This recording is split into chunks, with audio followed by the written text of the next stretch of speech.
What is going on, ladies and gentlemen? Good morning. It is your boy, Stephen D, and we are live right here on Miami Sports Music's #1 podcast, #1 morning show, Clock Blockers, right here on the Miami Sports Music Podcast Network. Want to say good morning to my Finlaws and my family. Super excited to be hanging out with y'all today. I hope you all enjoy the show. We got a great one lined up for you today. It's y'all's show, okay? Want to say good morning to everybody. My name is Stephen Daniels. You can follow me on all social media at Stephen D SKPL. Spread kindness, positivity, and love. Make sure you guys follow me on all social media platforms.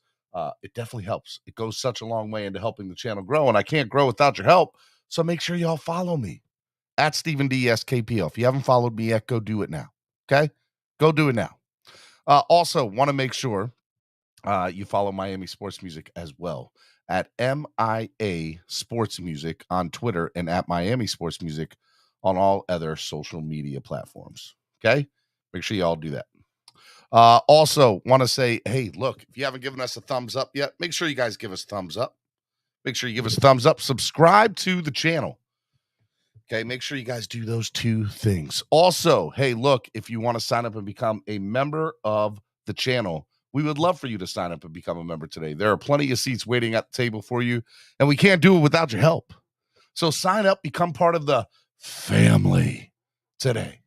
We'd love for you to sign up and become part of the family. There are plenty of seats waiting at the table for you, and when you become part of the family, it's a big deal.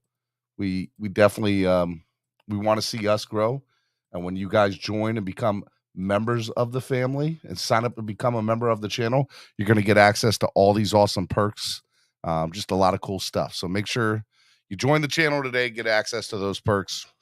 They're awesome. As Chef Shu says, subscribe, like, share, donate, become a member today. Your seat is waiting for you. Join the family. Make sure you all do that. Also, hey, look, if you want to help the channel grow by donating, there's a few different ways you can do that. If you're watching us live right now, you can use the YouTube live super chat, which is the $ below the bottom of the chat. It goes, it goes through YouTube. It's a really awesome way to help the channel grow. It's honestly how we kind of keep the show going and been able to survive. So help the channel grow by donating. Okay. If you guys want to use that, you guys can do it a million different ways and do it that way. If you are not watching us live and you're watching us via replay, there should be something at the bottom of your screen right below it called a YouTube Super Thanks, which is a heart sign with a $ in it. That's something that hasn't been utilized too much on the channel because a lot of you watch us live, which is great. But if you are not watching us live and you want to help donate to the channel, use the YouTube Super Thanks button. It's a big deal. Okay. Make sure you guys use it. You guys can also use Cash App and PayPal. Cash App and PayPal is awesome. You guys can do it that way. Make sure you guys $ MSM Podcast Network. That's such a big thing. You guys can do that there. You guys can also use PayPal, which is also MSM Podcast Network. Okay. Make sure y'all do that. What else do we got? What else? Hey, our sponsors of the show, ZSM Sports. Make sure you follow ZSM Sports today, the #1 place to get your cards, jerseys, balls, and hard to find items. They specialize in sports memorabilia, and the quickest way to get a hold of them is through Facebook, Instagram, or Twitter. And you see all their social media handles there. Make sure you follow ZSM Sports today. They're absolutely amazing, and we can't do it without your help. So make sure you follow ZSM Sports. Hangry Owls. Hangry Owls is absolutely amazing. Good food, good mood, craft subs, and salads. Make sure you guys go to Pembroke Pines in Florida at 16606 Sheridan Street. And they got the best subs around. They got the best subs in South Florida. Make sure you give them a call at 305-279-5332 and ask them about the #spread kindness sub, which will debut tomorrow. So if you go tomorrow, and make sure you say SKPL. If you say SKPL, you get $3 off your sub. So make sure you guys do that. A big shout out to Tailgreeter. Absolutely love Tailgreeter. Tailgreeter is absolutely amazing. We love Tailgreeter. Download the app today on your current Apple or Android device today to make sure you get all the good stuff. All right? All right. Today is Miami Herald Tuesdays with Daniel Oyefusi. It's not going to be like a regular show because look, we're going to have Daniel on for about 15 minutes this morning, which should be fun. But we're going to have Daniel on for a long time tonight on the Dolphin Chat Roundtable special episode tonight at 9:15. We're going to have Daniel Oyefusi on for an hour. We're going to have TD Fins Talk on for an hour. Reason from Finside the NFL, Dougley Do Wrong, and obviously myself. It is going to be a powerhouse of amazing, awesome people who run. Look, it's gonna be a powerhouse of Dolphins content this morning for a good hour. I'm excited about it. So that's at 9:15 tonight. Make sure you guys do that. All right. Without further ado, let me bring on the man, the myth, the legend himself, Mr. Daniel Oyefusi. What is going on? You're at the facility right now. Yeah, just pulled into the parking lot here. McDaniel speaks at 9:45, so we got about 10 minutes. We got about 10 minutes is what you're saying. Okay. Yeah, I'm posted up in the car right now. Dude, you're the man. I appreciate you coming on this morning. So real quick, news just released this morning. I don't know if you know this or not, but Sheldrick Red Wine was released. Did you see that coming down the pipe? There's going to be, I guess, 4 more people released by 4 p.m. today. Yeah. So 1 of 4 right now, or 1 of 5. I mean, I'm sure that they've already, notified the players. So we'll probably find out either before McDaniel speaks or maybe a little afterward. Yeah, I mean, he was a guy that was a little bit banged up, didn't get as much playing time. I think that I put out a tweet this morning. I think that bodes well for Burrow McKinley's chances of making the 53. He got some extended playing time, not only in training camp but in preseason because of some of those injuries to not only Redwan Profegilum. And he had a really strong week of practice like 2 weeks ago. I think he had like two interceptions in 2 days and 3 turnovers in 2 days. He's got a lot of playing time in preseason. I think he's looked really good. So they need like a true free safety behind Javon Holland. They didn't really have that last year after McCourty went down. I think McKinley, I was just talking to the safeties coach, Steve Gregory, and he said, yeah, this guy can make the checks back there. He's smart. He can line people up. So I think that this decision kind of suggests that, McKinley has a strong chance of making the roster. All right. Speaking of people in the secondary, Noah Igbenogany, somebody who we've talked to religiously on our chats over the year. What do you think about him? Is he somebody, look, I'm going to call it what it is. I don't know if he's making the 53 right now. I understand my question to you is how big, because this is good for other people. How big is the salary cap hits going to be to whether a person makes the 53-man squad or not on this roster? No, I think it's part of the equation. They definitely look at that. There's some guys that they can cut, and you get some salary cap relief. There's some guys where you cut them, and you're gonna have a dead cap hit. I looked it up a couple of days ago. If they cut, I think it's a couple $1 million this year, a couple $1 million next year, but not as bad. So yeah, I mean that definitely factors into the equation. I mean, yeah, I even acknowledged it and I wrote it. I thought the first couple of weeks of training camp he was kind of up and down. The past couple of weeks you just haven't really seen it translate into the games, which is kind of the most alarming part. And a lot of times it's just like it's kind of like a lot of like mental stuff, like instincts and just kind of knowing the situation and not being able to capitalize off of that. If you're just jotting down the top 5 or 6 cornerbacks that have played this training camp in preseason, I'm not sure he falls into that. But just because of the nature of the injuries that they've had, and the first round draft status, and the dead cap charge that is with it, he might make the roster still. But again, if you're just talking about merit, he has struggled recently, and I think that even there's some younger guys that have looked a little better than him. But again, they're invested in him because of that first round draft pick status. But time is ticking for sure. Another thing that I want to talk to you about is this quarterback that seems to be all of a sudden a controversy that we have in South Florida with the fan base, within the fan base. Look, Skylar Thompson has been absolutely lights out. Love the guy. He's looked really good in the first preseason game and the second preseason game. Do you see a world where he's QB2? Because I think we all agree now at this point, there's probably going to be 3 quarterbacks on the 53-man, just based on all the time and effort they're putting in and how well he's played. And along with that question, I mean, can Teddy get cut? I understand the $6.5 million cap hit, but do you see a world where Teddy might even get cut because he hasn't looked good? I mean, I disagree. I think that Teddy looked actually pretty good in the preseason game. Outside of the intentional grounding, I thought that he moved the ball very, very well. I think that he kind of, I mean, a lot of people might not agree with me, but I think he showed why he's, he's regarded as a, kind of a stopgap quarterback, somebody that can step in and move, can be serviceable if called upon. Again, so and we just had some of the roster moves come down. So let me see. What do you got here? My bad. I'm trying to see. I know they just cut the punter and they cut DeAndre Johnson and they made some other moves. So we'll see. I'm sure you can probably bring it up better than me. But nah, I think that Yep. Scout has The looked good. Dolphins have Wade Perling Hoffricher. I can't Yeah. pronounce his name. DeAndre Johnson and Sheldrick Redline. We have also placed Mackenzie Lassiter, cornerback that they just signed a few days IR. ago, and fullback John Levitt on injured IR. reserve. Yeah. So Alexander, yeah, he got shaken up. He went back in the game, which was a little surprising. And McDaniel didn't. When we asked him about long-term injuries, he said there's no surprises, which maybe was kind of a smart way of not revealing what's the injury diagnosis was. So maybe it was not a surprise to them, but now it's a surprise to us. So again, that just reinforces the fact that they need some cornerback depth. They're probably gonna have to bring in somebody else because it's getting really bad.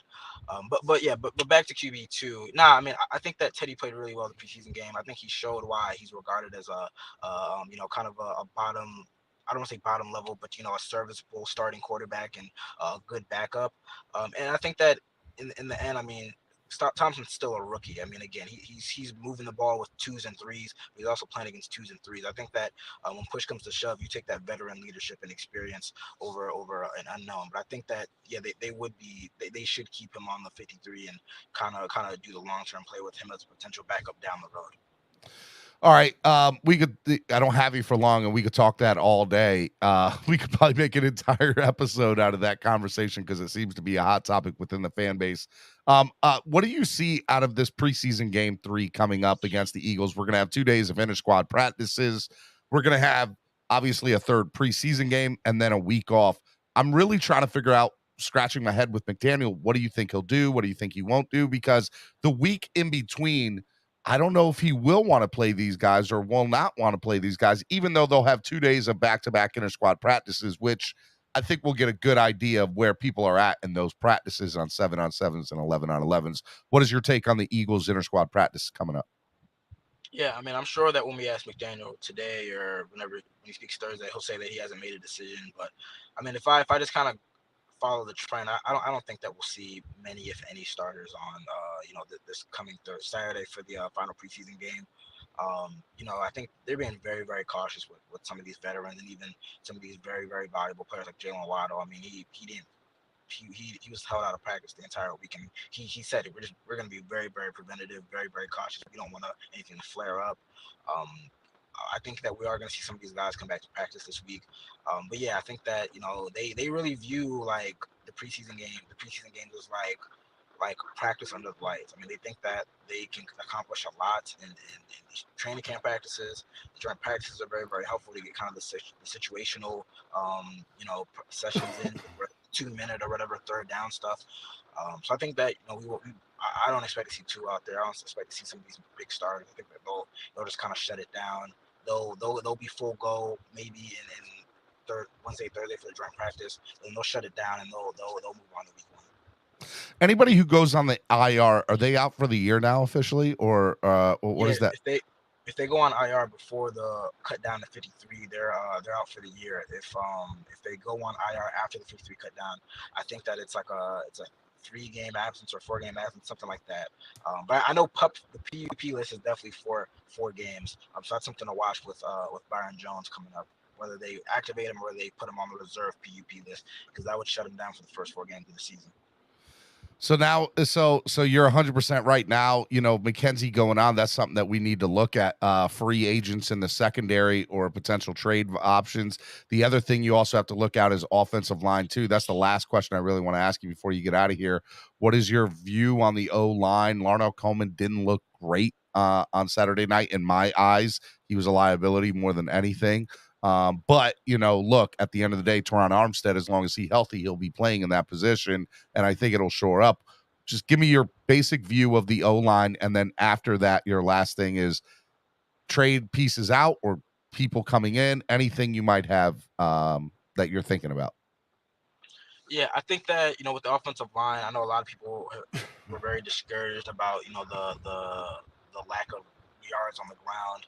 I do tend to agree with McDaniel and Tua that in these games, you're not really doing game plan specific calls.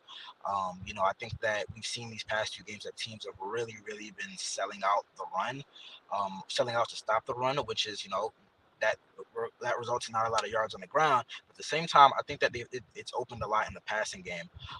So I'm a little more bullish on the offensive line. I know the offensive line hasn't looked good, but that great. But I think that pass protection, I think they've actually looked pretty good. Running the ball, I think that that's going to be a work in progress. I mean, they had 4 or 5 guys out there, 4 of the 5 starters out there last weekend, and they're playing against a lot of twos, and they just weren't able to move the ball. So I don't know how much Armstead really moves the needle. I mean, I know he's gonna make a big difference, but I mean, he can't block everybody out there. So the run game is going to be a work in progress. I mean, I've been saying that before. That's what I was seeing in training camp. They haven't been able to run the ball, and we've seen that now. But I do think that they've been a little bit better than maybe people have given them credit for, especially in pass protection. In terms of trade pieces coming in and out, I mean, that's always a possibility. I keep on saying. I think that it's very clear that Lynn Bowden and Preston Williams aren't in their plans, just like by the nature of the snaps and when they're getting the snaps. I mean, these guys are playing into like the fourth quarter, and they're coming into the game in the third quarter, so they're not even getting a chance to run. Well, that by that rule, Gasecki would be a trade option too, because Gasecki's playing till Well, the fourth. well, yeah. I mean, that's a very, very unique. That's a very, very unique situation, and he's even said that he's literally learning a new position right there. And if you let him and McDaniel tell it, Gesicki stayed out there on his own volition. So, again, yeah, it was a tough game for him on Saturday. It was a tough game on him for Saturday. I did write out. It seems like they're kind of forcing a round peg into a square hole or whatever. Um, but yeah, it's going to be tough, and they're definitely going to have to work that out. And with 2 weeks left or 3 weeks until the week one, I'm not sure how much more progress they can make in terms of like real live game action. I mean, it might be one of those things where weeks into the season they're still working out the kinks on that. All right, man. Couple things real quick. We got you tonight. Are you excited about tonight? Tonight you're going to be on with Dougley Durong, Reason, TD, myself. Are you excited for that? That's a big deal. I am. I know I talk to a lot of these guys, through Twitter and social media and stuff like that, and I see all this stuff, so I'm excited for sure. Awesome, man. You guys can find all your stuff through Miami Herald. They have a sports subscription only, which is absolutely amazing. If you guys want to read Daniel's stuff, it's awesome. I think we got 2 more shows with you, and then I think you're going through the season. Official shows, official Tuesdays. Can you do me a big favor? You're about to go into a press conference right now, right? Yeah, about to run in there right now. Just try to dodge the rain. Yeah. Okay. All right. Here. You could say no, Daniel. You could say no. But if you, on your one question, would ask, hey, Coach McDaniel, Clock Blockers fan base wants to know from Miami Sports Music, who's watching right now live. They're watching you, Coach. What can you do to assure the fan base that everything's going to work out fine this year for the Miami Dolphins organization? They just need some reassurance. I think the fan base just needs to feel hopeful. That's what, if you could use your question on that this morning, I'd be greatly appreciated. Just like that. Say Clock Blockers fan base on Miami Sports Music. They're watching you right now. Look into the camera and tell them it's all going to be okay. Just tell them. That's all they need to know. Hey, I'm gonna try to squeeze it in there. You think about that. Barry starts it off, and he usually gets a 3-for-1 question. And I know. I'll try to squeeze it in there. We're all right, we're gonna watch it live, man. So make sure you put on your smiley face, because something I'm gonna show you tonight. I have a screenshot of you who after that Tampa Bay practice. I think I sent it to you. Send it to me. I'm gonna post it on for people. It's gonna become a meme. We're gonna make it a thing because you look miserable. You look. I was tired. It was so hot. It was so hot. I've heard it was like the worst. I was just trying to get out there. All right, Daniel. I love you, brother. Be good, man. We'll see you tonight on the Roundtable Show. It'll be a lot of fun. Be good, man. Yes, sir. You take it easy, man. See you. Yep. Bye-bye. All right, Miami Sports Music's #1 Miami fan morning show, Clock Blockers, right here on the Miami Sports Music Podcast Network. Man, I love that guy. He's awesome. He is so awesome. Look, man, that's a big deal this morning. With seeing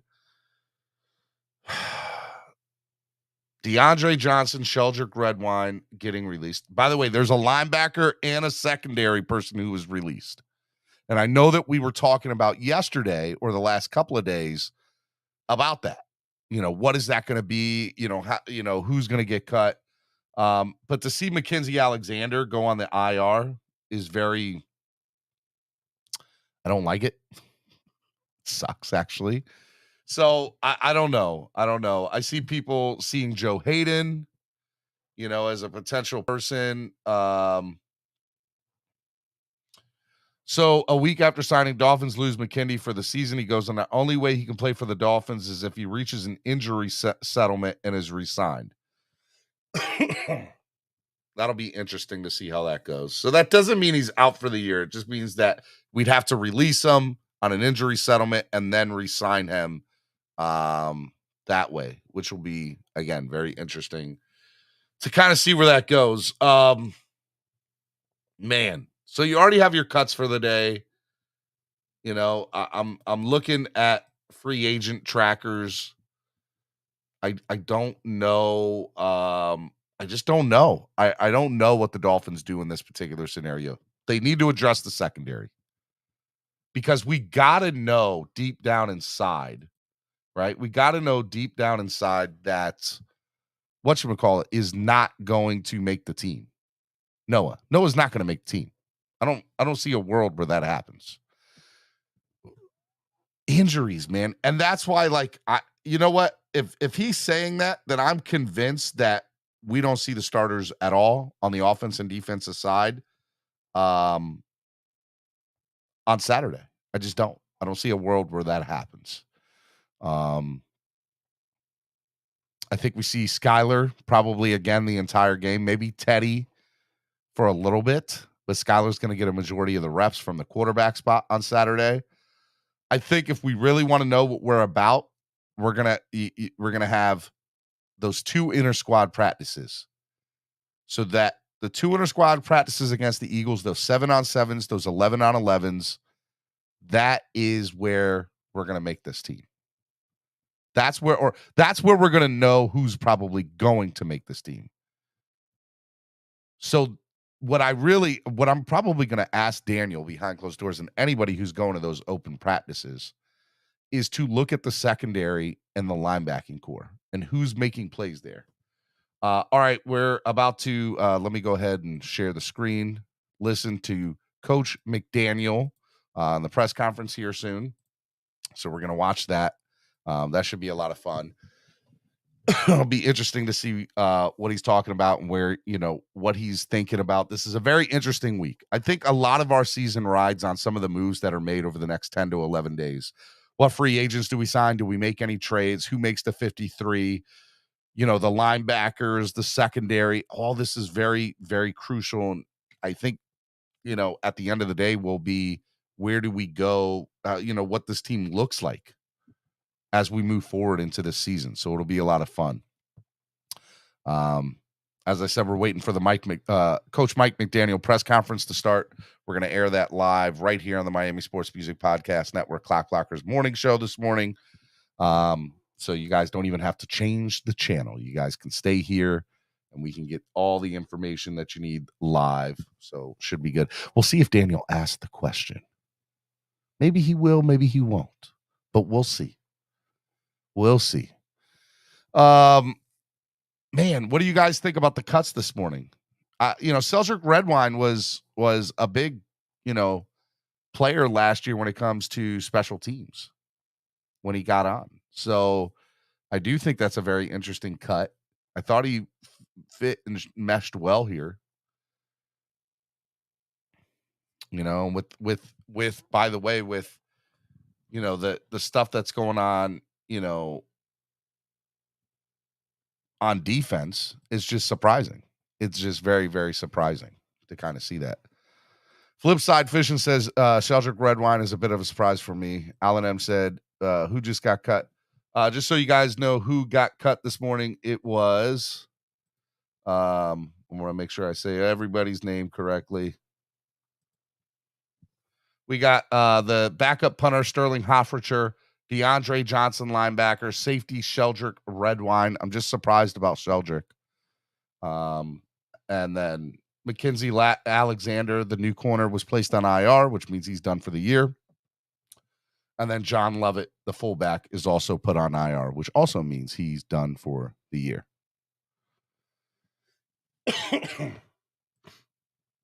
And we are just waiting for the press conference right now, so you guys can turn your headphones up and get ready for all that. When we come back after the press conference, we'll talk a little bit about it, and then I'll bring you guys on, and we'll do some mini panels this morning. And you guys can ask me whatever it is you guys would like to ask me. Normally Tuesdays we would have what we had yesterday, and that was Nikki Smokes, and Nando talk. But for now, the next 2 weeks, we're going to have this guy, and should be a lot of fun. Are you guys ready for opening week? We're like 3 weeks away. 3 weeks away from opening week. It should be good. I don't know who's available on free agency. I was trying to find the free agent tracker while the press conference is going on. I will do some more research on that.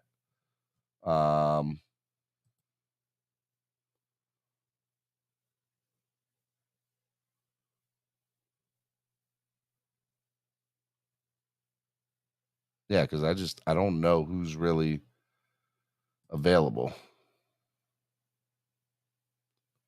Chris Harris of the Chargers is available. Kevin Keene, Xavier Rhodes,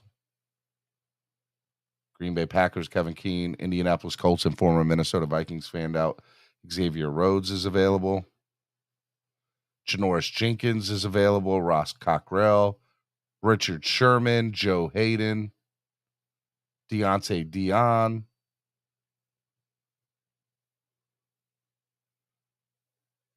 Desmond Trufant. We'll have to see. Center-wise, obviously, J.C. Treader is available. Offensive line, Eric Flowers, Quentin Spain at guard. Matt Paredes of Carolina is available at center.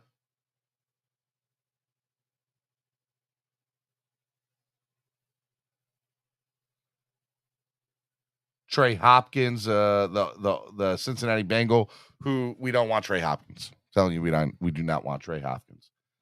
If it comes to that, let me tell you, not good. How old are they? Who do you want to know how old is who? Lakers all day.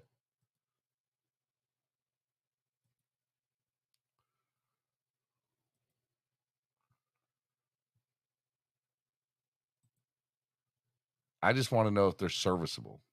That's where I'm at with it. See how old they are at cornerback.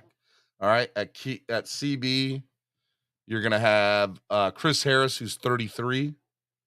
Kevin King, who's 27. Xavier Rhodes, who's 32. Janoris Jenkins is 33. Richard Sherman's 33. Joe Hayden is 34. A lot of guys in their 30s, right at that cusp, which is probably why they're not, on an NFL roster right now. I think Joe Hayden is somebody that they should look at. Ross Cockrell, I know they brought him in, if I'm correct, already. Xavier Rhodes, I don't know why that interests me, but it does. I mean, I think the name, obviously. But I always felt like he was a dog. He was a warrior. He was very scrappy. So I liked him a lot. I don't know. You got to think some of these guys are at home waiting on a call, and the Dolphins will be making calls for people in the secondary. All right, here we go, guys. Good morning, Mike. Guess we got the news about Mackenzie Alexander going on IR. If you could just update us, please, on where you stand at corner. Are Needham and Crossan good to go this week? Or are you guys looking for more veteran help with Mackenzie now out? Yeah, that was it's been a long time since I first or after the game, and there's some medical undertakings that go in that process. And so that was unfortunate. Really unfortunate for him specifically because, he just feel like he just got him and he was doing some good work out there. So that was unfortunate. As far as Nick, he's good to go.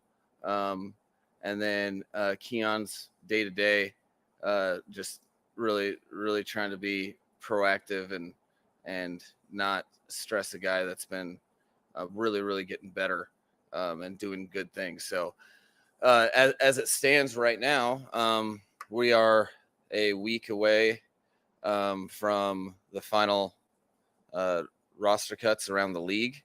Right now, all that means is there's some guys that have been getting opportunities that will continue to get some good opportunities. I feel pretty good about all the development that we've had at that position. And, there's it's kind of twofold. I got the whole coaching staff really just focused on these guys taking advantage of their opportunities and making sure that they continue to progress and correct, which is the nuts and bolts of how you're successful in this league.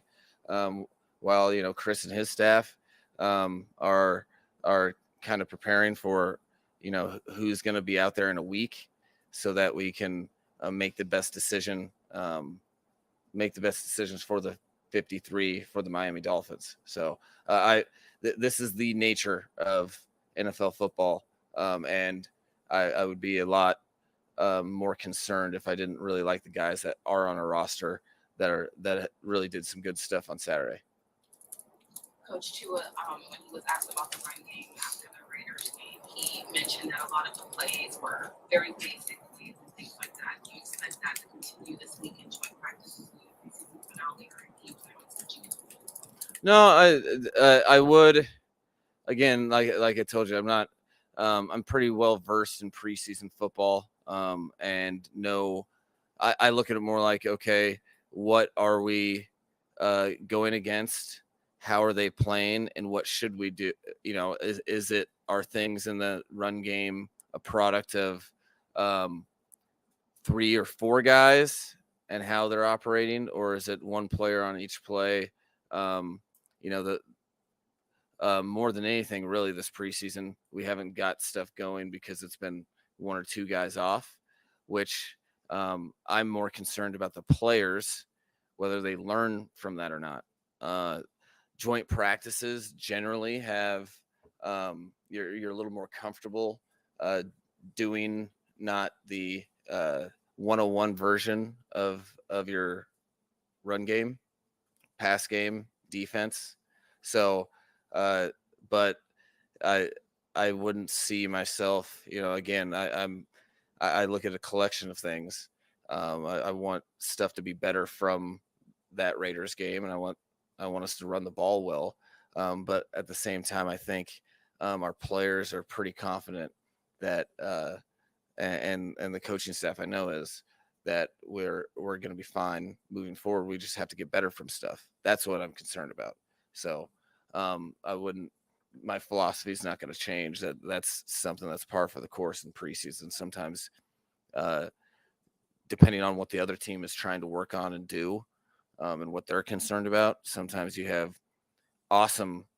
Yeah, I think I've had 180-yard running games in seasons that you haven't finished high in rushing yards, and vice versa. So it's just kind of par for the course.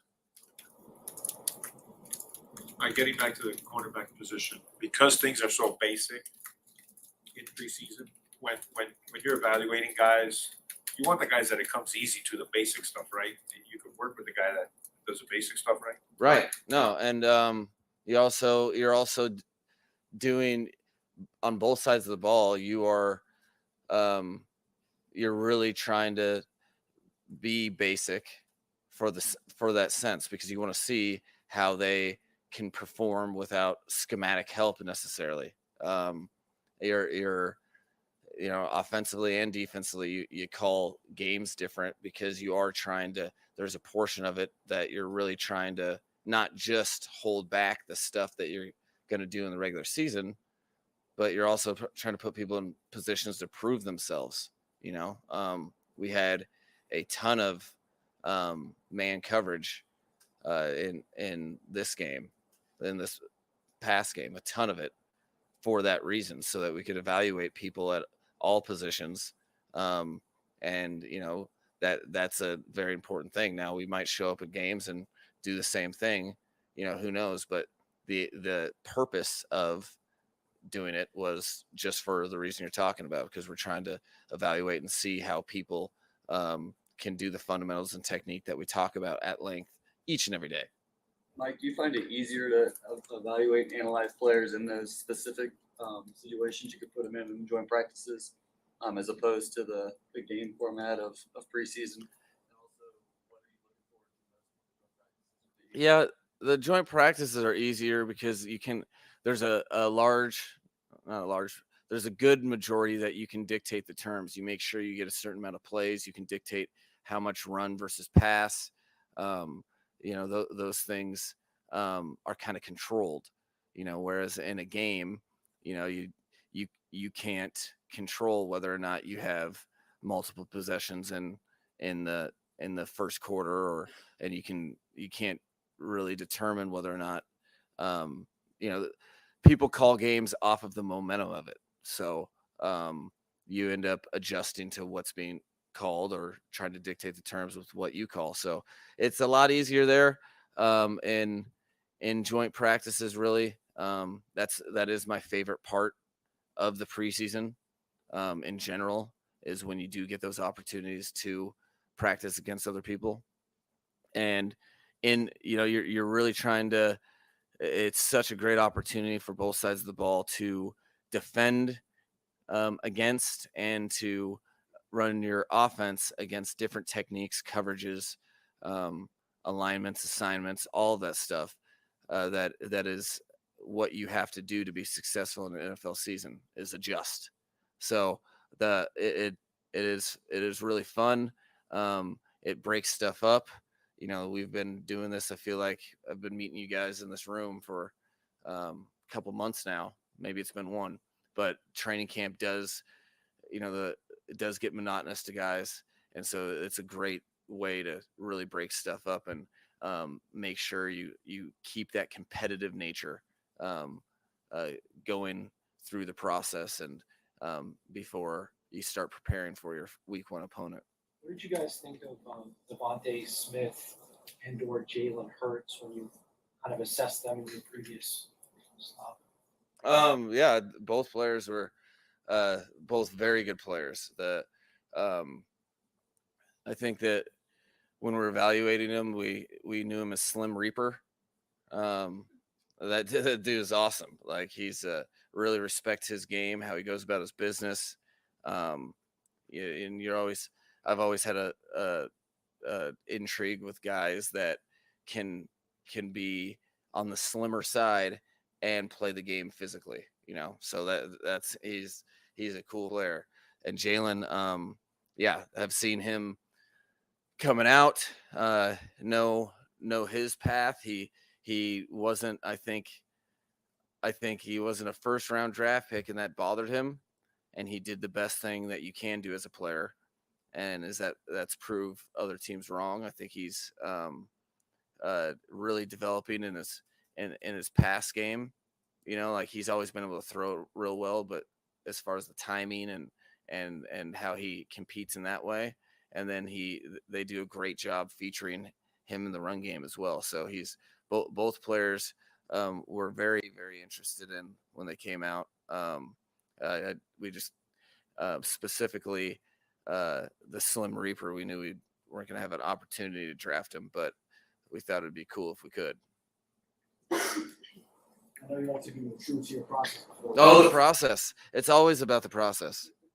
It's only playing time. But have you already made a decision on this week based on playing a lot of starters this past? No, I mean what I say with that. I have feelings that, it's impossible for you not to be like, all right, well, I would anticipate X, Y, or Z, but they are just feelings. I truly let each practice play itself out, and then where are individual players and what does that trickle down have to do with other players. So that I would tell you my feeling, but I feel like that'd be irresponsible and weird if I just came up here and told you my feelings all the time. So we're gonna let stuff play out a little bit, and then address each and every player for what they need. Whether and there's also a lot of things that go on. There's a lot of decisions to be made.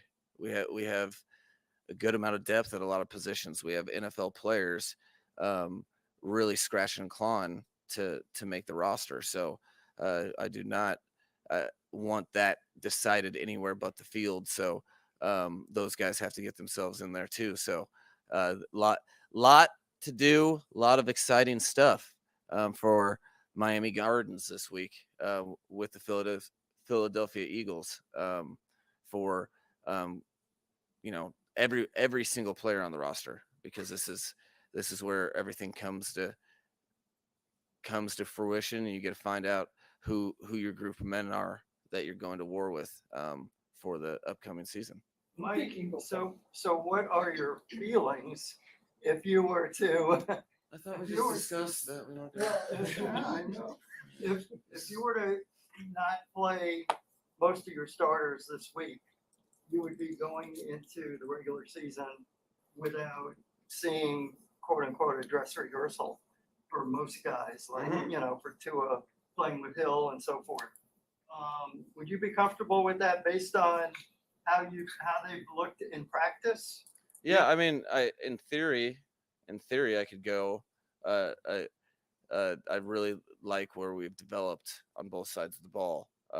In theory, you could. I think what you guys are seeing across the league is a bunch of organizations and coaching staffs and head coaches trying to adjust to 3 preseason games, because there's way more variance in the protocol.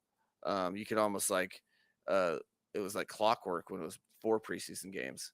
But it's not just that it's only 3, it's that there's 2 weeks until the regular season begins. So those compounding variables make it kind of tricky. I believe the Super Bowl champions last year didn't play anybody the entire preseason. I know Matthew Stafford didn't. So, but then, philosophically, it kind of gears everything towards my belief anyway, which is it is case by case, and I don't like absolutes. I think there's a lot of people in that same boat, because there's not an exact formula. You're trying to get guys to play together, and you want those opportunities. Well, some guys that's not as big a deal for, because they're vested veterans that have done it, that have 100 games under their belts or whatever. Then you're also trying to weigh the risk that everyone undertakes, every time they're on the football field. So it's really a maddening, non-perfect formula, but I feel very I'm happy, and I feel like I'm very lucky to be able to have that burden of decision on my plate. So that's something that I don't take lightly, trying to figure out the best formula for the final product. But to do that for me, I have to just let the process play out and ignore my feelings, which I don't think you're that interested in, because right now I'm hungry. Is that worth writing? Yeah. Oh, well, I am hungry. Maybe I'll explore more feelings moving forward. How hopeful are you that when Alec Ingold is able to play in games, that he will have a positive impact in the run game? In what ways can he help? Oh no, he's the fullback position in general is something that I believe does assist a lot of other players, not just his assignment, but how offensive linemen are able to execute their their stuff. So I firmly believe in that. You know, I guess, you know what? I'm feeling in a great mood. My feeling is that Alec will get some time here Saturday for that very reason. Boom. There we go. But it is a good it is a asset that not just, you know, that position in particular ultimately affects really all the positions with how to do their job when you're schematically setting up a play. So it'll be exciting to see him get some joint work without a red jersey, which is, by the way, one of the more confusing things, fullbacks and red jerseys. But nothing we haven't been able to handle. It's just another obstacle we've had to climb this offseason. But yeah, I think it will be cool to have him out on the field this week, and hopefully everything goes well so that we can see a little bit of him on the game. Coach, we saw Hunter Long get some pretty good run in the game on Saturday. How would you kind of measure his progress since you've been here? Oh, Hunter Long had a very good week of practice in particular. He started off really, really good in OTAs, and then I think if you even asked him himself, you know, there was a little bit of time where he just kind of was out there and he wasn't making that many plays in the run and pass game. And specifically, his position coach, John Embry, you know, had a heart-to-heart with him about a week ago, just because, you know, just checking on him, and he really turned it up. So those are the things that I really, really look for as a coach when you're looking at players, is how do they handle any sort of adversity. So that being a light adversity, he had his best week of practice last week, and I thought he played very, very good in the game. One of the reasons that you call in the red zone, you go for it on 4th and 7, is not because that's your philosophy in the preseason or just your philosophy in football. I was excited for a 4th and 7 play to be called because I wanted to see what players would do what, you know, in a big moment. All right, it's 4th and 7. Do they all of a sudden make stuff up and go rogue, or do you see their best version of whatever route they're running on the field? And Hunter was in on that play, and he ran one of my favorite routes in the concept we ran that he's ever run. That told me a lot. That was cool to see. And I think, you know, I'm excited for him in the joint practices to build upon specifically his last week of work, which I thought was outstanding. Thank you, guys. All right. Thank you. All righty, that has concluded the press conference for Miami Dolphins head coach Mike McDaniel. This is Clock Blockers, home of the #1 Miami fan morning show. Let me bring in my producer of the show. You guys know him. Some of you love him. Some of you think he's absolutely amazing. I think he's the latter, but I do like the guy. Roach, what is up, man? You're on mute. Roach. What's up, man? Take yourself off mute, producer. What's up, man? How are you? Good. I was just on mute in case you pulled me up during this conference, but I caught the half of it. I wasn't expecting to come up this early. I was expecting Daniel. So Daniel had to do the press conference, which is why that happened. yeah, And Daniel's coming on tonight on the roundtable, so he's going to. Oh, that's right. That's right. So I saw the thumbnail confused me is all. I'm sorry. But no, man, how you doing? You good? I'm good, man. There's some notes I took. Let me just go over some of these notes and discuss step by step kind of what was, you know, he responded. He said that these are just notes that I took from the press conference here.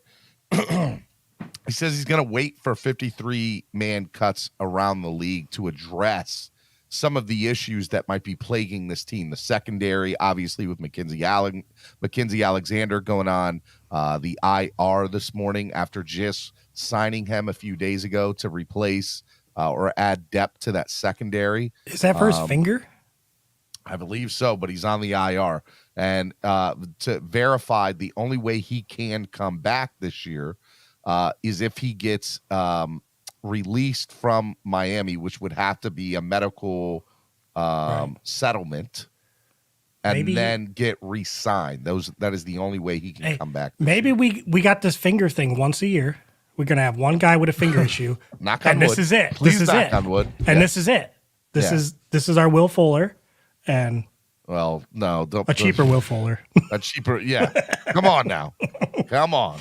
I think it's very interesting because we were just kind of going over some of the top free agents in the secondary.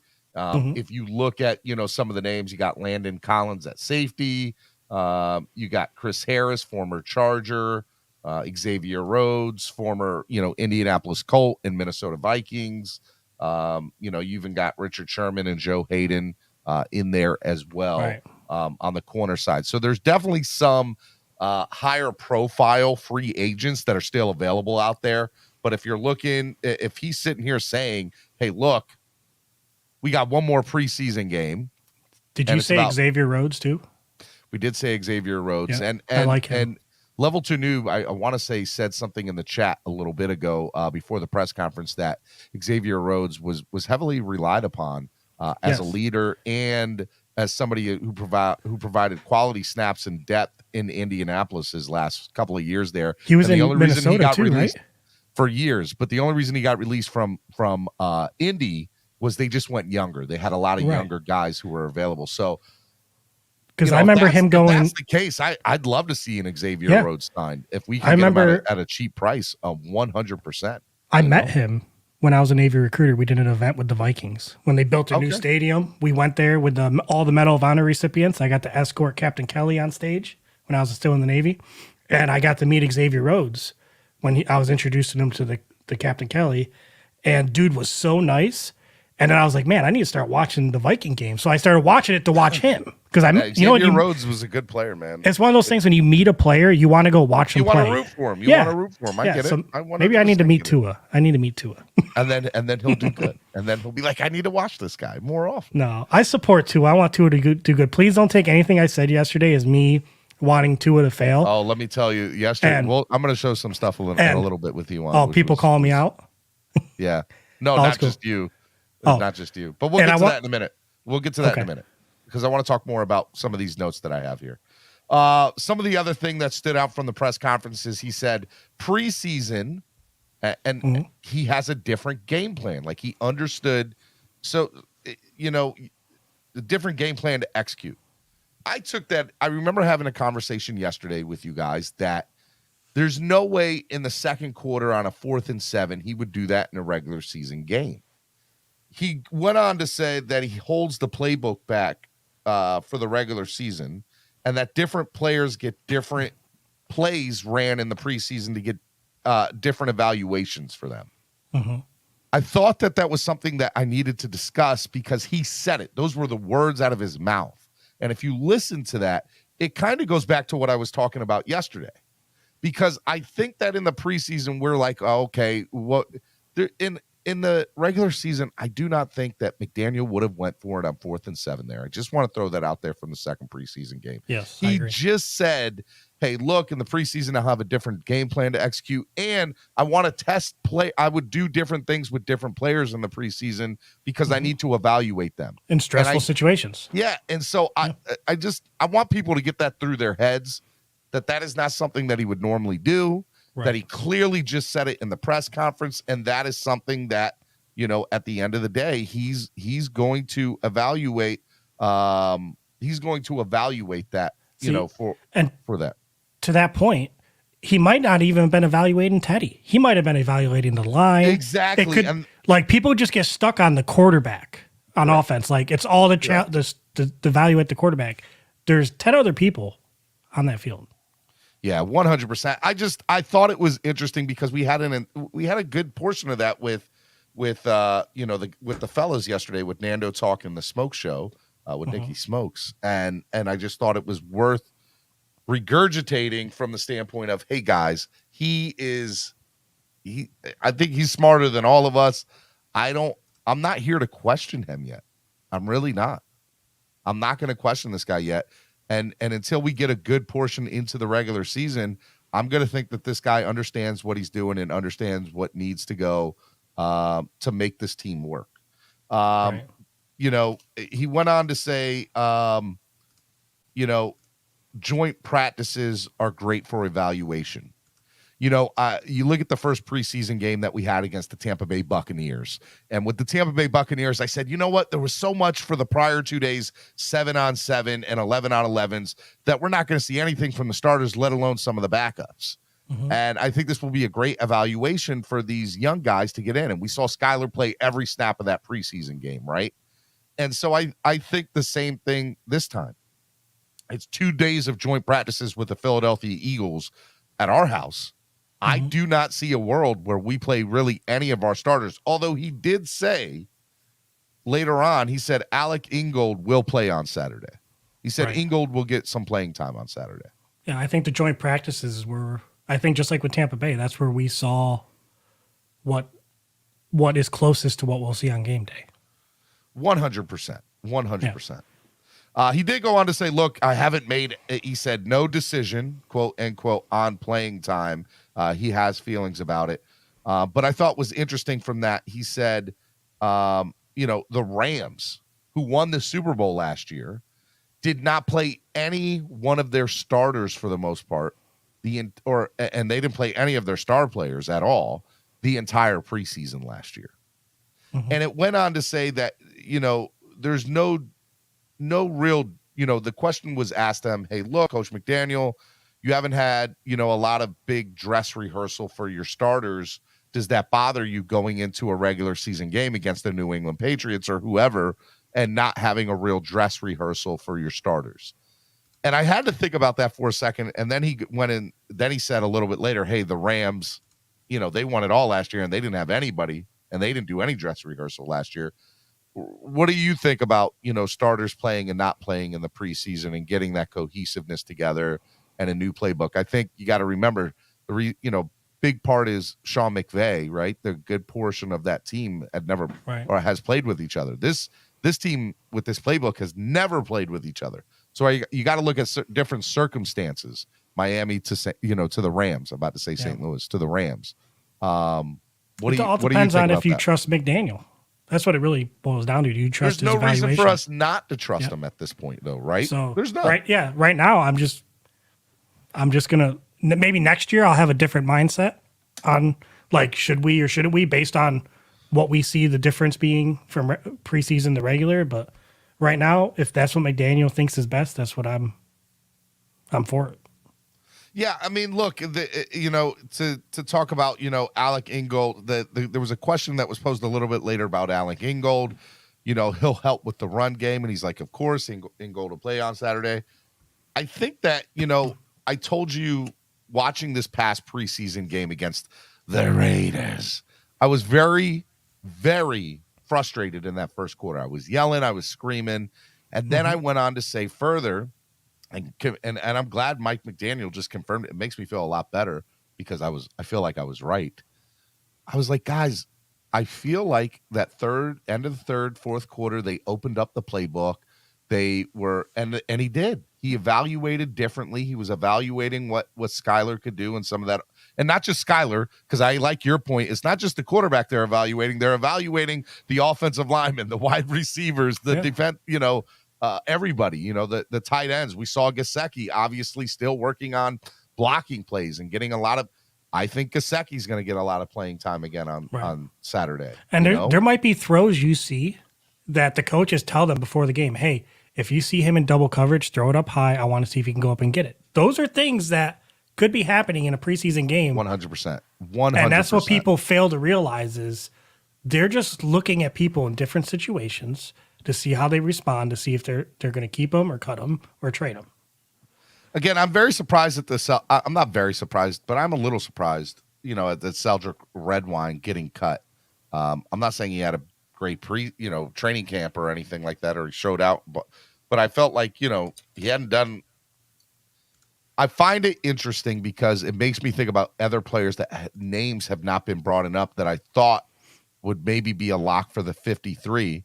And I feel like if we're not saying nothing about you, that's a good thing. Maybe that's not a good thing if we don't hear your name, being quiet. What do you feel about that? Players that we would think maybe are a lock for the 53 that might be below the radar. I'm not saying that they're starters, but they're, quality backups. maybe we do need to hear their names. Maybe we do need to hear, because I thought Sheldrick Redwine was honestly a lock to make the 53. That's a tough one. Yeah. Because I remember saying that this year. I remember saying that on this show. Hey, look, if you don't hear it, then, you know. Yeah, I remember saying, like, if you're a starter and you're playing in the third quarter, you're in trouble. Like for Gesicki, right? Yeah. But maybe it's like seeing if they fit. You know what I mean? So I don't think it really. If you don't see them, it's either because it's so 50-50. It's either good that you don't see them because they're a lock, or they see it enough and they don't care anymore. So it's really just it's so individual to position groups, and then to how they look in practice. So if you see a guy who's stinking it up in practice and not playing in the preseason, that's probably a sign. But if you see somebody who's tearing it up in practice and not playing in the preseason, that might also be a positive. Like, hey, we don't need to see anymore. You know, one of the things that I want to go back to something that he was talking about. That was such a political correct answer. It was. No, I thought it was a good enough answer. I thought you said it correctly, and I agree with all. There was no point in arguing with you because I agreed with you on all of that. You know, I want to go back to you know, something he talked about, and that is going to wait for the 53-man cuts. You know, it's Tuesday, it's the 23rd. We got, you know, one more preseason game, and then the entire NFL will have that following Tuesday for cuts down to 53. And then the following Sunday is an off week. So you actually get 10 to 14 days in some cases to evaluate or to get ready for the regular season, right? I'm very interested to see. Now I'm like, man, should I watch some other preseason games to look at people in the secondary, or should I look up numbers for, you know, people that have gotten a lot of playing time in the secondary on some other teams, maybe some names that have been getting a lot of playing time this preseason, because are those guys going to be somebody that the Dolphins are going to go after? And not just the Dolphins. You got to remember, if a quality player gets cut, it's not like the Dolphins are going to be the first ones.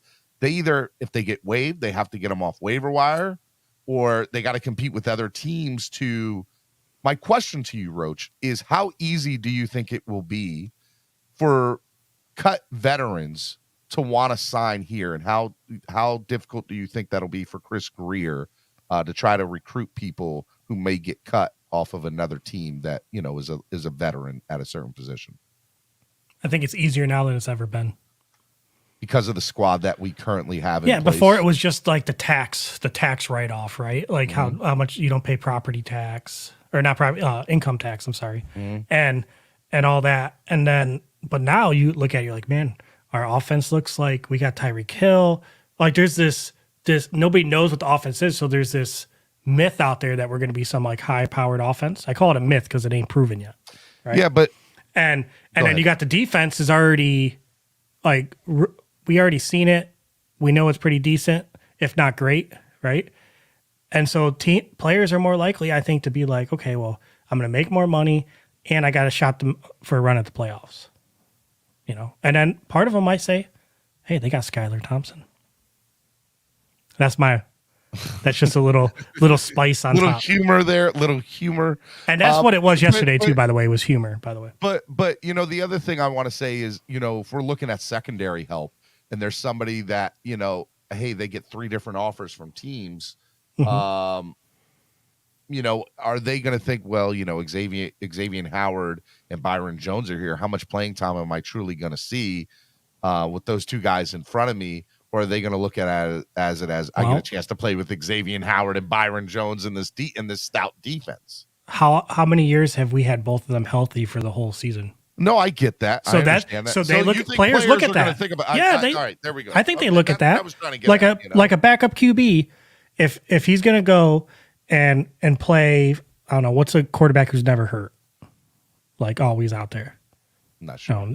I don't know the perfect Patrick quarterback. Mahomes. Well, yeah. Patrick was hurt last year. Never mind. Well, yeah, but barely. Yeah. So you're going to go back up Patrick Mahomes, or you're going to go pack up Zach Wilson. That's what Chad Henne and Matt Moore did, which is still the craziest thing in the world to me as a Dolphins fan, that Chad Henne and Matt Moore have Super Bowl rings. And But or you go to Zach Wilson in the Jets, right? I know Mahomes is a way better quarterback than Zach Wilson's. I'm just talking about injury history, right? Yeah. And you're more likely to get thrown into a game behind Zach Wilson than you are Patrick Mahomes, unless the Chiefs are just up by a bunch of points. But I just think to my earlier comment, and not today's show, but in the past, I've said, especially with the JC Treader thing, right? JC Treader's out there. How do you not go get that guy just from a talent level, not from a personality standpoint, right? And you don't wait for another team to go out and pounce on him. I'm bringing this up because I'm asking myself out loud, does my stance change in this scenario because there's 4 days left till the next regular or preseason game, and we're going to see a plethora of cuts. All these teams are going from 80 to 53 over the next 7 days. So how do I truly feel about that, right? Because, now I know the moment that game ends, the moment the third preseason game ends, they're going into who's on this team, who's not on this team, who's available, who's getting cut. Where can we get that from? I said that there was going to be 3 to 4 players that were not on this roster at all during the first 3 preseason games that were going to make this team either from free agency or in trades or waiver wire or trades, in trades. So I still think I agree with my theory on that there's probably going to be 3 or 4 players, but we got to address the secondary. That's a must. We have to address, I think, depth at O-line. I'm not comfortable with Larnell Coleman if Teron Armstead goes down. I don't want Larnell Coleman, backing him up right now. I'm not comfortable with that. But then I'm also contradicting myself too. And by the way, I'm talking out loud here from the standpoint of if I have all this faith in McDaniel, I should be okay with what's going to happen on the O-line, right? So there are different positions that tug at me in different ways. And I think overall, just so everybody knows my point and where I stand at, I'm excited for this year. I'm excited for the opportunity to see where this team is headed. And I talked about yesterday about hope, and I'm very hopeful. But I overall, I'm ready for week 1, man. I'm ready to kick the Patriots. I'm ready to stomp them in the dirt. Can I answer one thing from the chat real quick? Go ahead. John, if I mess up your last name, I'm sorry. Christolakis. Christolakis. Did I say right? Christolakis. Christolakis is a pioneer of the show. He's been one of the I know who he is. I just have I have a speech impediment when I was growing up, so some words I have trouble.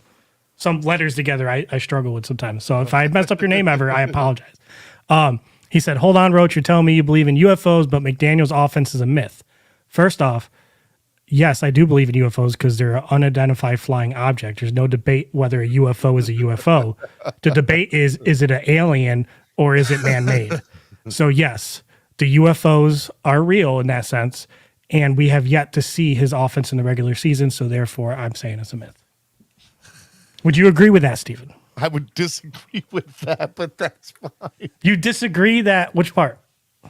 I disagree. I'm confident that Tua is going to kill this year. I'm really confident about it. That had nothing about Tua. I'm just saying, like his offense, like the way it's structured. I need to see it. But so that goes back into the press conference of what was saying, right? He goes, there's no dress rehearsal for this year. So are That's you why confident? I'm just saying it's a myth until week 1. I see it on the field, and then I could be like, okay, I like where it's going, or maybe we need to change something. That's all I'm saying. Yeah, I think when you use the word myth, though, then you open it up for more, people to step in and be like, oh, well, you're saying it has a negative connotation to it. Thing is, and that's their problem. That's not my problem. That's a you problem. That's not a me yes, problem. That's not my problem that you take it that way. All right, that's fair.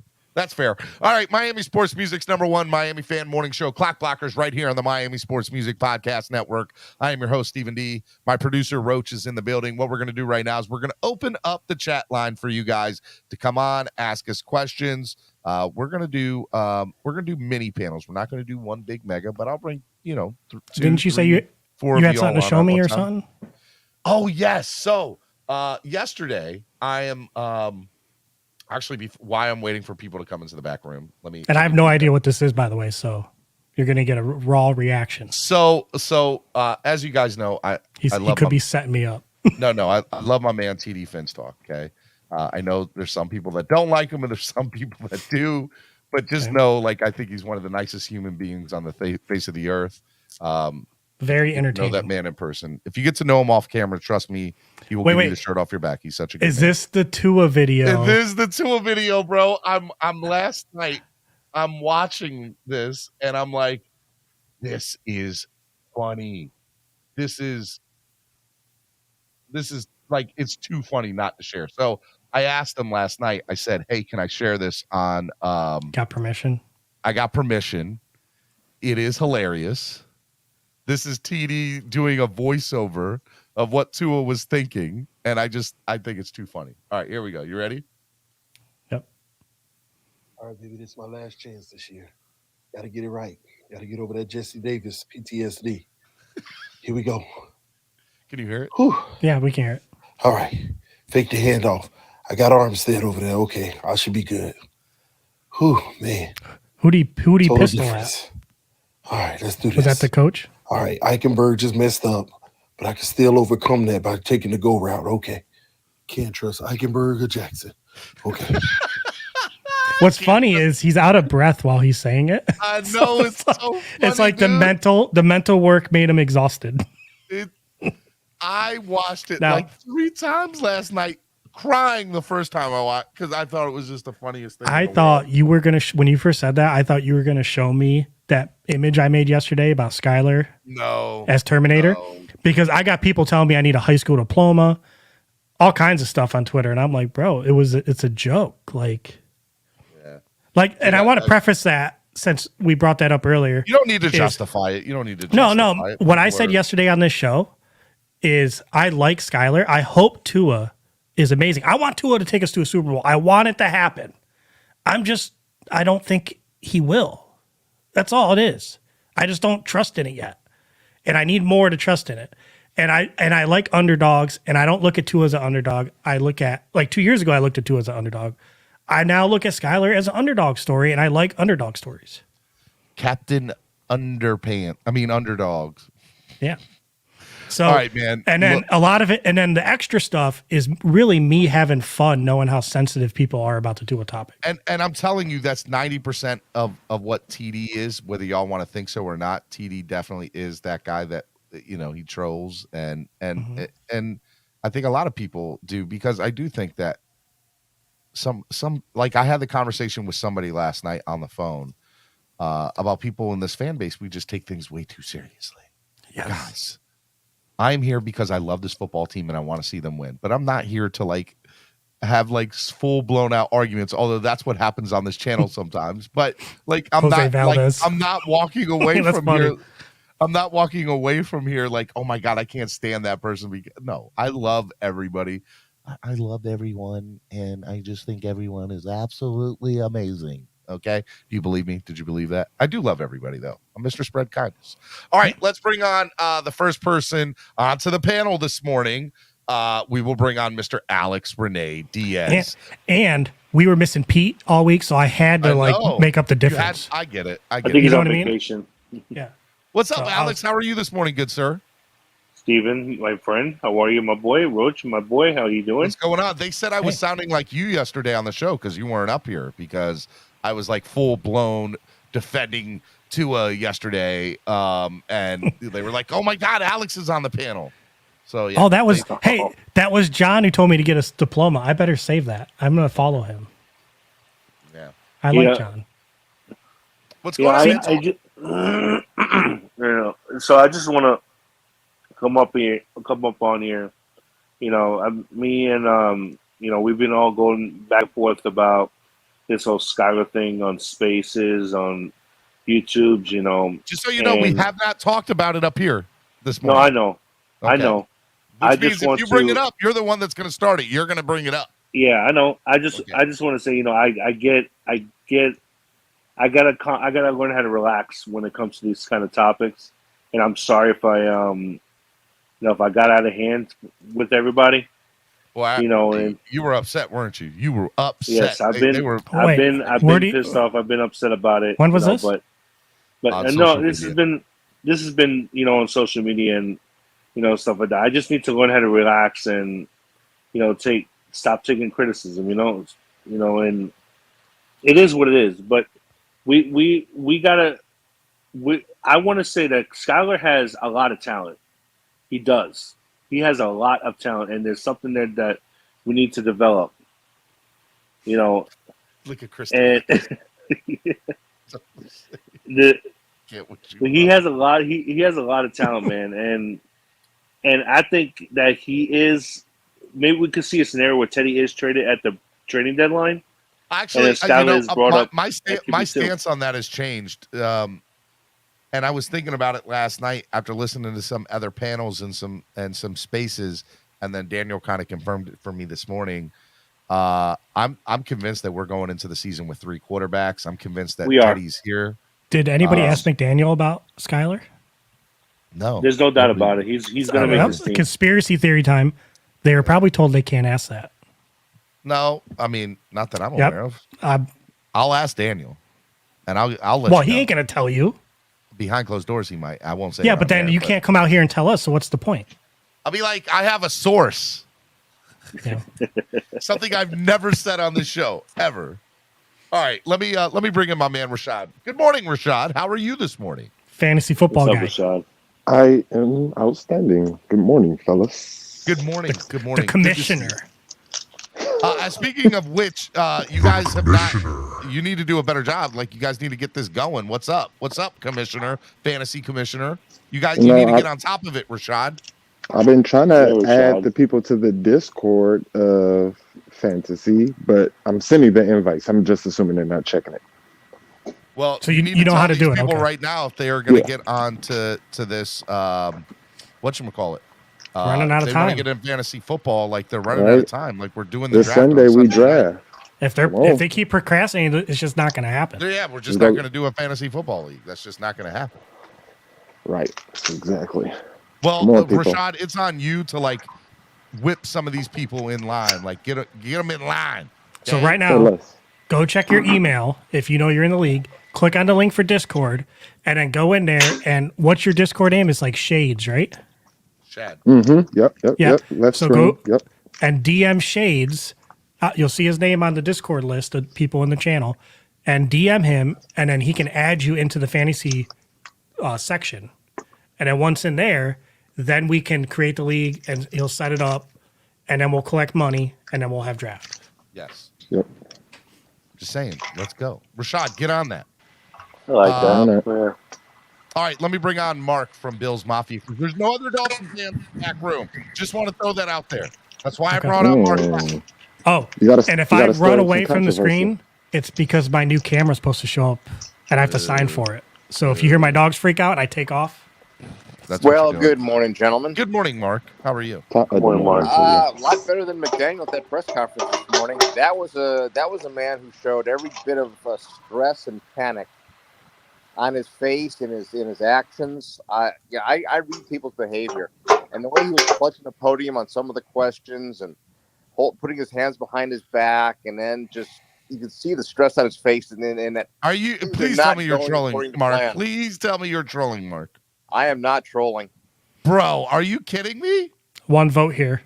I don't think he is. I don't think he is. Really handling the things the way that are going down. I think there's a totally different expectation. And look at his body language during the press conference. He's gripping the podium. Mark, that's a major stress point. I love you too, but we're reading people's body language now and interpreting what you perceive. And what is your experience reading people's body language? Well, first of all, I'm a public speaker. I was with Toastmasters. I was a teacher for 30 years. Okay. My wife is with Toastmasters. My wife is in Toastmasters, how they by handle the way. Things. What is Toastmasters? What is that? It's a group or public speaking. They work with public speaking, and my wife is in it. She's won like a few tournaments that you guys have or whatever they're called. I was very much into it, and on the debate teams in high school and in college, and I've learned to convey a message and how That's to why you respond to a keep message. beating Von Joe in debates. I'm sure Well, Von Joe Von Joe tends appreciates to lose his that. temper, so I'm sure Von Joe. Good morning, Von Joe. Hey, Von Joe's Von here. Joe. That's why you lose debates. Oh, he went away. I don't know what happened there, but yeah, He had to do look, he had to do a set. look, He had to get a set. here's what I'll say to you, Mark, and you know I love you. You know I got a lot of love for you, man. That's ridiculous that you are like interpreting his body language and you are perceiving that he's not doing well and he's nervous. And no, none of that is going on in any way, shape, or form. Let me just throw that out there. In Well, his I hope you're defense, right. do we not do it with Tua? Okay, but That's just I'm saying I do it with Tua in his defense, and I don't know that's nothing. wrong too. And I know I'm wrong. I know I'm look, I have things about me that are bad, okay? That's fine. Look, And we're everybody not- does. what But we're I'm just not- saying I'm not judging him. I was judging him for a second, but I'm not going to judge him because I've done it too. That's all I'm saying. Rashad. Alex, I'm getting bad feedback from you, Alex. Taking you off. That's not me. That's not me. Yo, Oh, That's Von Joe. is Von Joe? Is this how Mark wins? You sabotage people's microphones in your debates? Mark? That's a Von Joe. No, we never do Marcus that. 2-9. Von Joe, go out and come back in, Von Joe. Go out They and got a come back signal in. blocker. See, Steven I do wanna automatically make one assumed quick- it I was wanna me. make one I quick did. I football point. automatically assumed the worst in you. What's up, Triple S Podcast? Good morning. What's going on, fellas? What's How are going you? on, man? I'm good, man. I might actually have to hop off soon and call my bank, but we'll see how it goes. Just trying to figure some stuff out right now.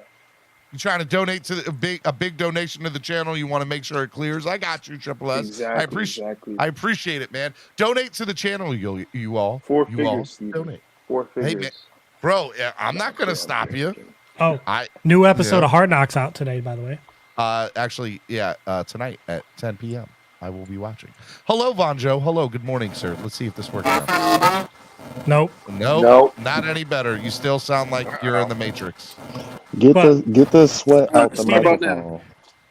Yes. A little bit better. Get your headphones. Well, nope, it's not your headphones. It's the Yeah, signal. Steven, I'll be right back. I gotta call real quick. So you watched episode 2 then, right? Did you see what I was talking about with the coaches fighting each other? I know, dude. It was hilarious. Lions are entertaining. They're fun. Dude, they are, and their entire coaching staff is like all former NFL players, which I'm rooting for their quarterback, Goff. He's an underdog to me. You know, now he's an underdog. All right, Pete, do you want Jared Goff over Tua? Let's go. Whoa. Dude, don't ask that question. Joke. That Don't was ask. a joke. I would do that God, in this fan base in is too much. 2.2 seconds. Really? Well, Yes. No. You see, the fact that you answered that is how people are going to get. I don't up in care. arms. That's their problem. Well, and you're wrong too. You're wrong again. The guy How are couldn't you score a this wrong, touchdown bro? in the You Super can't be Bowl. my producer and be this wrong. Okay. Look, then fire me. Hey, Steven. Well, I was What's up? reading on Pro Football Focus that McKenzie was released because of a groin injury. I wonder if he pulled a groin. He or wasn't something. released. He was set on IR this morning. Set on IR. Yeah. And- Why was John Lovett put on IR? I'm not sure, but honestly, I think my prediction of it is, unless he challenges it, which I don't think that he will, is I think again, if something happens with Ingold, they love it, and it's easier for them to put him on IR, let him keep the pay, and then if something happens with Ingold, you do an injury settlement with them, and then you re-sign him and bring him back onto the 53. So there's ways, that makes just so sense. you know, there's ways around. Just because you go on IR, you can get an injury settlement and then re-sign with the team, you know? Right. So that'll be but interesting see- to kind of see how that works. But Steven, isn't there a way that what was I going to say?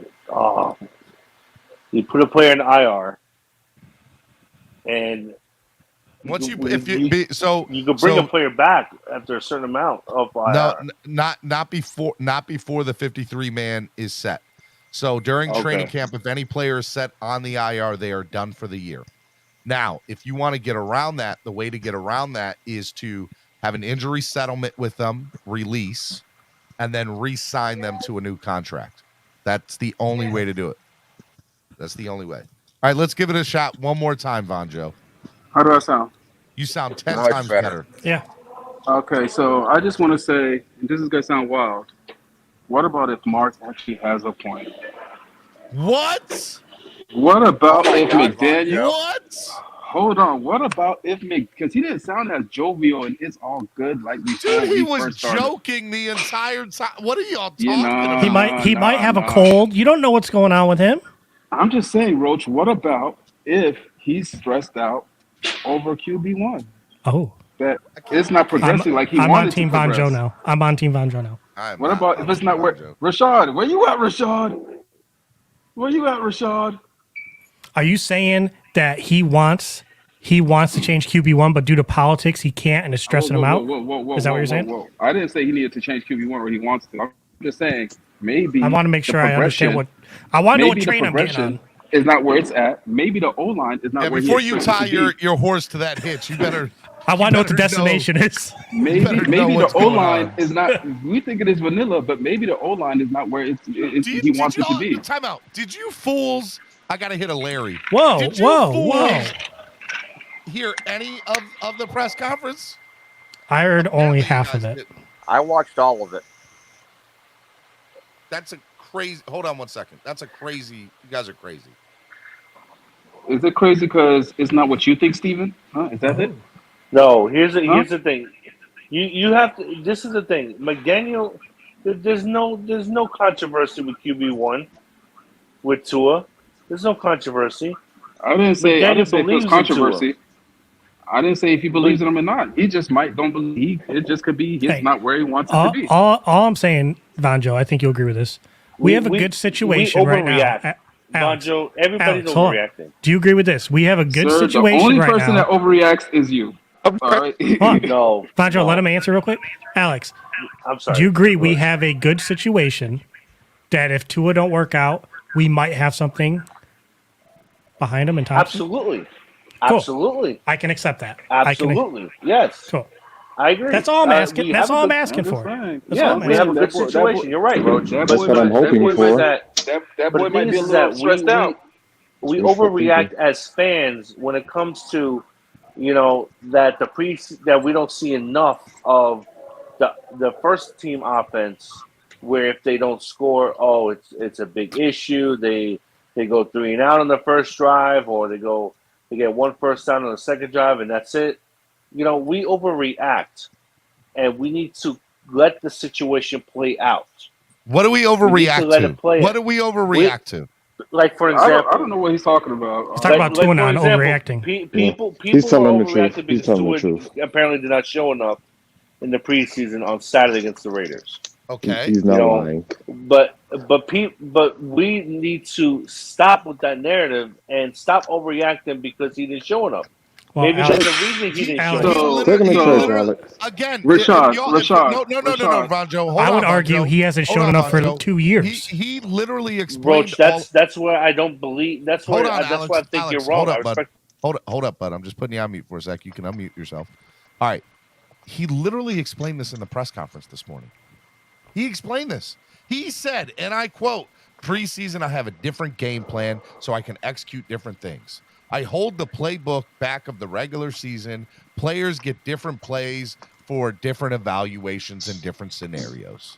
That's what Alex is saying. He's saying yes, exactly. That's what exactly what I've been saying. Yeah, I don't understand what the thought what process he's saying. is. What he's saying is we're overreacting. That We're Skyler's overreacting taking he's taking advantage of his opportunities. Steven, can I ask you a question? And that's what Skyler's supposed to do. Can I ask you a There's question? nothing wrong with that. Yes, go ahead, Vonjo. What's the benefit that you get of holding back the regular season playbook? I understand the tricks and gimmicks, but fair. I got that All answer, Vonjo. So I hold on. I got a couple of different things for you on that. Number one, let me just start out by saying that the Los Angeles Rams, who won the Super Bowl last year, did not play any of their starters in preseason. That's one. Okay. Not one play did their Whose starters coach play came last from the week. same tree as McDaniel. Steven, Let me stop finish. dancing around. I said the Bonjo, no. playbook. I'm not talking about Okay. the players. I'm talking about the Okay. playbook. Because different players have different, like he went and said it. He's like, I want to put different players in different scenarios and different evaluations. He's not going to show that play. Like, in my opinion, he's not going to show that playbook with the starters in any way, shape, and form. I do think we saw some of the playbook at the end of the third because he does. I got He you, wants to Bonjo. make it a surprise. He wants to make it a surprise for week one. Whatever. I don't even care what the reason is. I Hey, understand Rashad, it's a go ahead. strategy thing. It's a You played strategy. poker Let's give before. Rashad a chance. You played poker before, right? Mm-hmm. You never want to show your hand, right? So this is the problem what I have about that notion that you're about to take. Okay. There are Give me some. teams, those real powerhouse teams, they don't care if you know what they're about to do. We're not those They're gonna teams. hold on. Exactly. We're not. So I'm waiting. no, I'm waiting. Steven. Everybody knows that Tennessee has Derrick Henry and they're gonna run the ball, and they say, if you can, we're gonna shove it down your throat. Mm-hmm. Pittsburgh, you know they have that running back in the backfield. They're gonna, you know what type of running game they're gonna have. You know they play defense. You know they don't have a passing game. But guess what? We're gonna shove it down your throat anyway. Did you see Kenny Pickett? The Rams. We know that they're a fun and gun. You can play zone if you want. You can play man if you want. But guess what? We are gonna sling it all over the field. Stop us if you can. The Chiefs, same thing. Stop us if you can. Those real powerhouse teams, they don't hide anything. You know what they're about. You know what they are. But are you good enough to stop them? No. If you do, kudos. But if you don't, they don't care. Well, Stop us if you can. I'm going to push back on you a little bit in that as long as it works and then the regular season comes and we're doing well, does it really matter? That's the thing. It only works for 1 or 2 games. Then the next thing, it doesn't. Because Then you're saying the tape's out? Okay. Exactly. Yeah. People see it. The Wildcat But at that lasted point, a whole season, sir.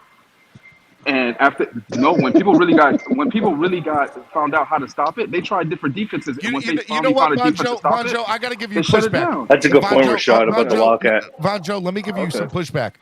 Do you understand? The Wildcat is a good example, but here's another good example. Last year, was it last year we played Cam Newton week 1? I want to know how far did the Wildcat get us? No. 2 years ago. 2020. How far did the Wildcat get us? Yeah, Alex is right. Alex is right.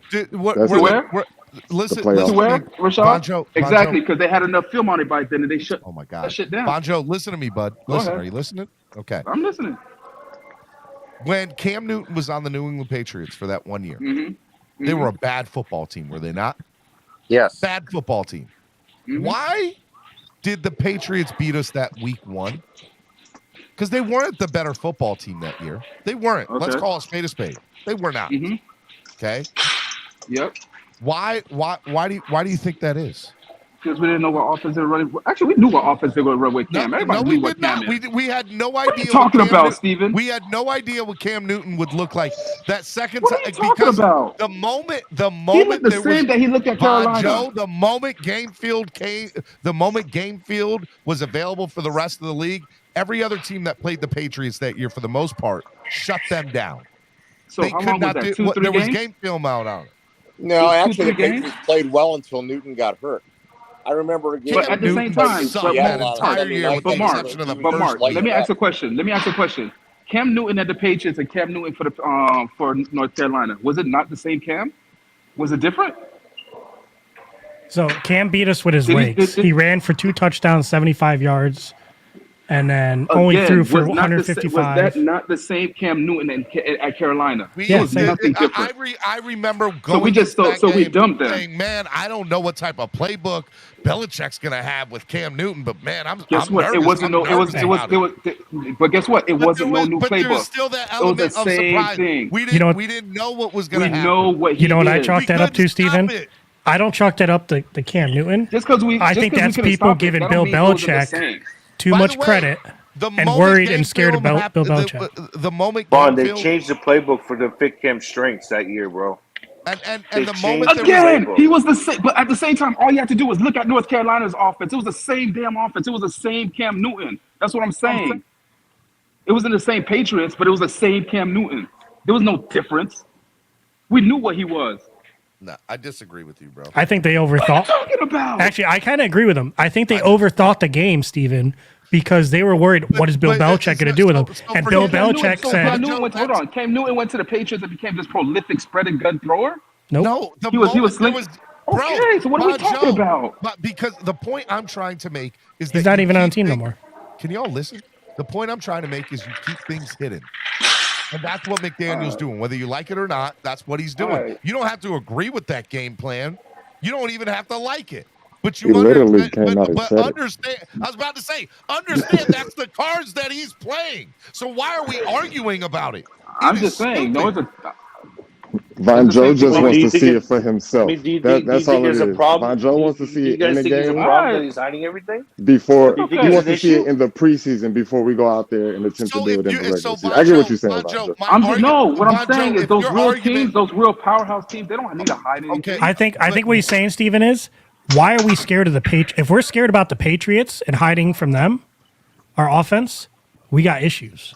I think we're Here's the hiding thing, from what the I'm lead, saying- what I'm honestly. saying- No, What that's I'm what I saying, think Roach- Von Joe's saying. Roach, what I'm saying is that those real teams, they don't care if you know what they're running or not. They're gonna pull out the stick and give it to you anyway. Yeah. Right. But I wouldn't be hiding from the Patriots. I'd be hiding from Buffalo. But You know? is it? But are Like- you guys like upset that he's hiding everything, that he's not showing his whole I'm cards? not. No, I don't I don't care if he's no. I don't care if he's hiding You anything. do But have I a take problem from with it because you're complaining about it, Von Joe. You obviously have a big problem with it. OMG, you're Ken, not I don't understanding, think we're Steven. scared of Y'all the think you Patriots. understand I what I'm thought that's saying. where I don't Von think you Joe understand was what I'm going. saying. I'm not saying that I have a problem with him hiding it. I have a problem with the team at this point because are we really that team? If we're hiding stuff, are we really that squad that's just And you know what, Von Joe? this elaborate 14 I think every team does it. I think every team does it. I No, don't they think don't. every Be team quiet. does No, it. they don't. I don't think every Yeah, team they We does already it. know But because we I saw think what not every Mahomes. team, Hold but on, hold half the on. league does it. No, not half the league. Yeah, half of the league is also trash. Half of the league don't make it to the playoffs. I don't think that half the league does it. What I believe what I believe is happening here is, or let me state to you like this, Von Joe. If after the first 4 or 5 weeks we're 2-3, 1-4, whatever, and we say, man, that execution, the timing just looks so off, then we can come back and say, you know what, they should have played it more in the preseason. Maybe that was the problem, right? And then by all means, we can put it on McDaniel. We can put it on that. But in the meantime, this is the route that McDaniel is choosing to go to. No, I So get it. what are we ain't got- talking I get about it. here? I get it. I'm just saying that when it comes to those real squads, they don't need to hide anything. We saw we know what Patrick Mahomes is. We saw Patrick Mahomes but there's an was exception. mid-season form. There's an Was he not in exception. mid-season form? There's an exception to that rule too, right? And that was the We- Rams last year. They won it all. And I They can't believe didn't I'm show about to, and anything. I'm not gonna believe I'm gonna say this with Mark on here, but we saw what Josh Allen is. We know Josh Allen is. We saw Josh Allen look like he was in mid-season form. He shrugged the guy off and said, "You're gonna take this work, launch it downfield, touchdown, hold my nuts," and walked off. Hey, I want to. Hey, Steven, did you see? Obviously you went to that Baltimore game with Malik Willis went off, right? But did you see what Mike Vrabel did to Malik Willis?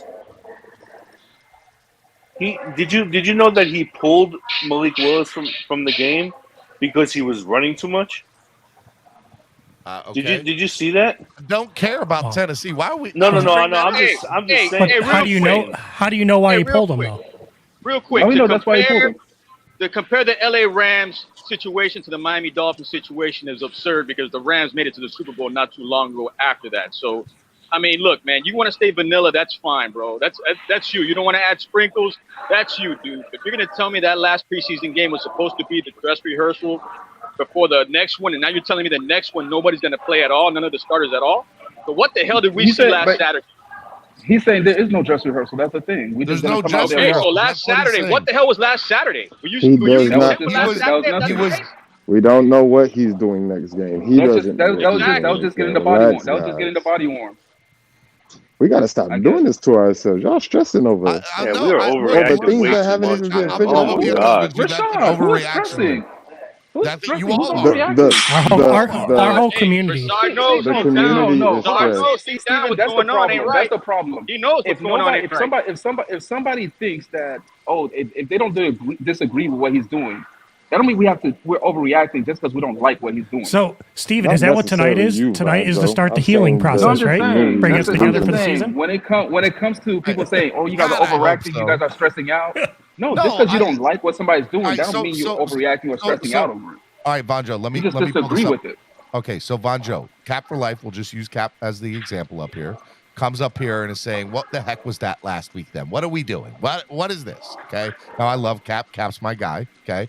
But I'm also going to use this in the scenario of I believe the way that was presented, words matter, right? How you put something out matters. To me, that sounds like an overreaction from a fan who is just, who's more than anything, just doesn't know what's going on, which is what I think McDaniel and the Miami Dolphins organization want to do. They want to keep us swivel on the head. What are we doing? How's this going to work My out?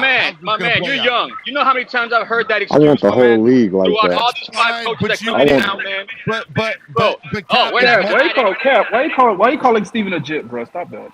No, but I'm saying, look, man, Cam Cameron, we heard the same crap. Bill Lazor, we heard the same crap. Nick Saban, we heard the same crap. We're not going to show anything. My man, come on, bro. You got to Do you show have your something. YouTube on? Wait. right, So no, if we hold on, show Rashad. something, would that make us better? Well, I do want Cap to answer that. Answer that, Cap. What was the question? If we get just because we go out there and do it in the preseason, is it going to make us better? If we suck, we suck. We know that, right? Practice Just the same way equals we what? know if Tyreek is Perfection. fast. You ever heard and that? Waddle Like the is same thing, fast. with an apple a day keeps the doctor away, bro? Okay, so we Cap, don't practice. So we don't We don't practice. practice What have 5 we been days a week. doing? Bro, has You know, Waddle and you can Tyreek practice- practiced with another team besides ours? Joint practices, you Bro. guys think are what? 1-on-1s, 11-on-11s, but nothing happens, right? You got to have more than Cap. just that during scrimmages, Cap, bro. Like, Cap, Cap. you have no Terrell Vonjo, Armstead. this You have no is an We Tyreek example Hill. of an suck. overreaction. Look. We That's suck. a fact, bro. It's not No, overreaction. Cap, Did you see that the isn't. starters play, Steven? We suck. Cap.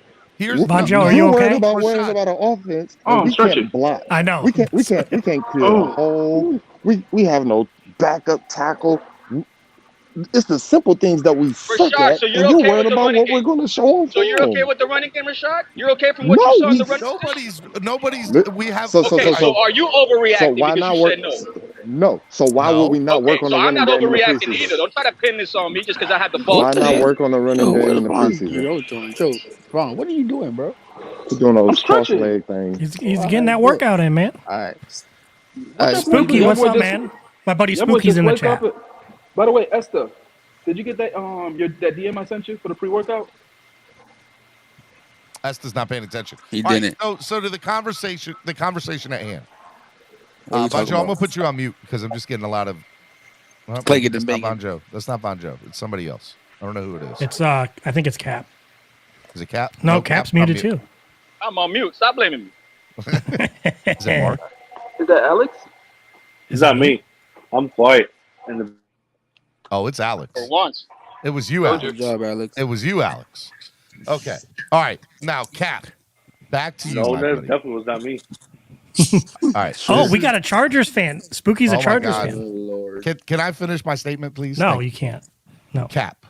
What I'm not blaming you. I'm not trying to call you out from the standpoint. What I am merely trying to do is use you as an example for what the rest You're of picking the wrong example.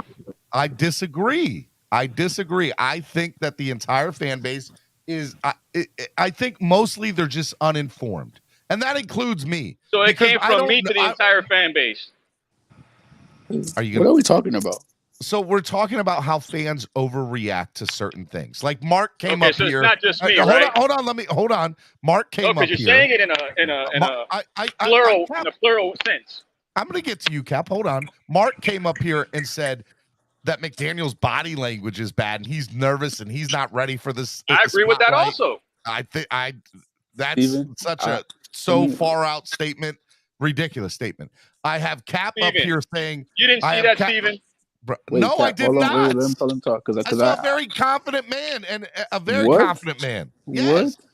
Yes. Steven, hold up. Steven, We're hold sitting up. here questioning a coach. We Yes. don't even know the guy to be questioning him like But that. listen, but bro, he never been a coach before. He never been a head coach. So for when I was watching it with you. I was on YouTube watching it with you, and I couldn't understand what he was talking about.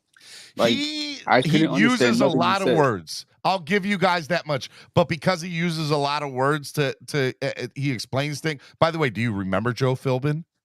Do you remember Joe Philbin? Do you remember how horrible those press Yeah, conferences were? he was a hot man. Do you understand what he just said? Use But do you car dealers understand what use he a lot of said? words. But do you understand what Mike? Y'all act like y'all don't remember last year Brian Flores stuttering all over the place.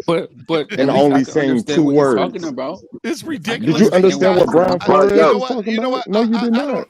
Or Adam Gase twitching every place. It is absolutely ridiculous. Like I'm watching the smoke show. I'm watching the smoke show yesterday. And Did you like my take, Steven? Steven, did you like my take on the smoke show? Did you like it? I watched a little bit of it, but I Your could not take was believe funny, though. what Klump said. What did Klump say? fake Klump said that fake- Tua has fake progressions. No Fake disrespect. to progressions. Klump. I'm just Klump didn't say that. How do you say Nah, that he has Von Joe fake said that. progressions? That's the Klump wildest didn't. thing Hold ever. on. Don't give that on Klump. Klump didn't say that. Don't put that on that man. Vaughn said that. Who said that? Vaughn said that. Vaughn said that. He said that. Oh, I thought it was Klump who said that. I apologize No, to Klump. Vaughn said No, that. then I apologize to Klump. That was you? Yeah, that was him. Joe, get off my panel right now. Get off my panel. That's the Oh my wildest take I've ever heard in my life. I apologize to Klump. Was it wild? Whose mic Was is it that? wild? This is wild feedback. Was it wild? Was it that wild, Steven? Is that Estefan's mic? That's Estefan's mic. Yeah, that's Estefan's mic. Was my take really that wild, Steven? It was it's kind of wild. wild. It's What up, super what up, wild. what up, what up? Estefan, we're It getting a was lot kinda- of feedback from you, bud. Got a lot of background noise there, bud. Can you hear me now? Yes, but there's a lot of background noise and a lot of feedback, a lot of reverb. No saben ni papa. You don't know more. Okay, I can't. There's way too. I'm not Hey, throwing Cap, you I agree like with just you, a though. lot of feedback. I Estefan, agree go with out and you come back on this in, bud. coach. I agree with you on the coach, man. I agree. He was nervous. He didn't understand I didn't understand what he was talking about. I agree with you, man. What did they said? And What is that to be Klump nervous about? trolled you. Is that what they said? Who did Trump Klump troll? Von Joe. Yeah. Okay. All right. Yeah. Good for you, Klump. I like. Klump didn't that's a troll wild- me. Well, okay. What are you I don't talking know. about? I thought it was Klump who said that. I obviously didn't hear the entire. So the fact that it's you, Von Joe, I apologize one more time to Klump. Didn't mean to throw you out there in that, and especially when it's my guy, Von Joe. Von Joe, I'm disappointed in you. I'm very Why? disappointed in you. I'm just disappointed Why? that you would have that wild take, bro. So what makes that take so? What makes that take so wild? He faked AJ, I'm proud of you, progressions. bro. How stupid is that? I'm sorry, brother. I love you. Wait, how you gonna fake progressions though? Like, How you gonna explain fake that to me, Von Joe. Explain that to me. So I wanna know. hold on. Hold on. Can I finish? So if I'm supposed to be going through Yeah, my go ahead. progression, I'm going through my reads. I see a guy come open, and I don't launch it. Instead, I check it down. So that's what it looked like he was doing. Okay. That's what it I looked got like he you. was I doing. got you. I got you. I got you. I got you. So Yeah. that's literally doing this.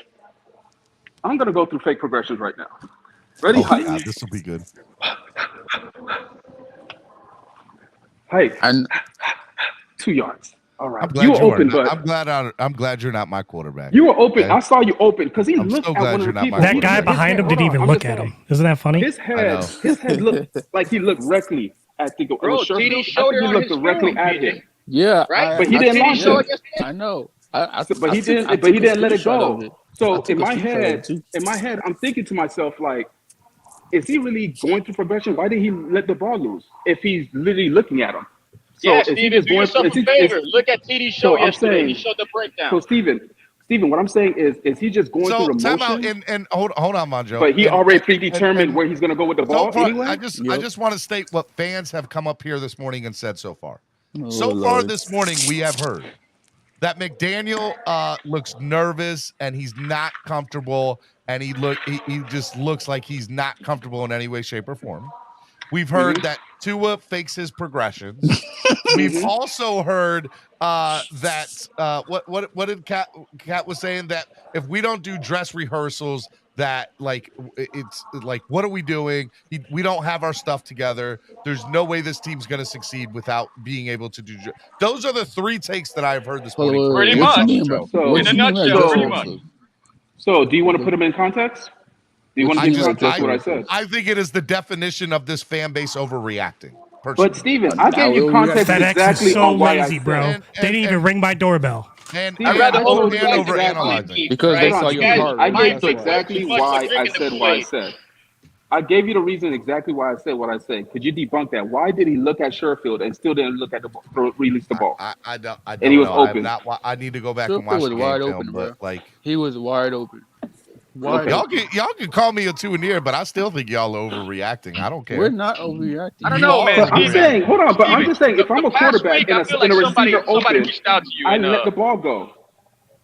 I think That's somebody what I reached out do. to I you the let the past ball week, go. man. About But what? if I'm looking at, About what, Cap?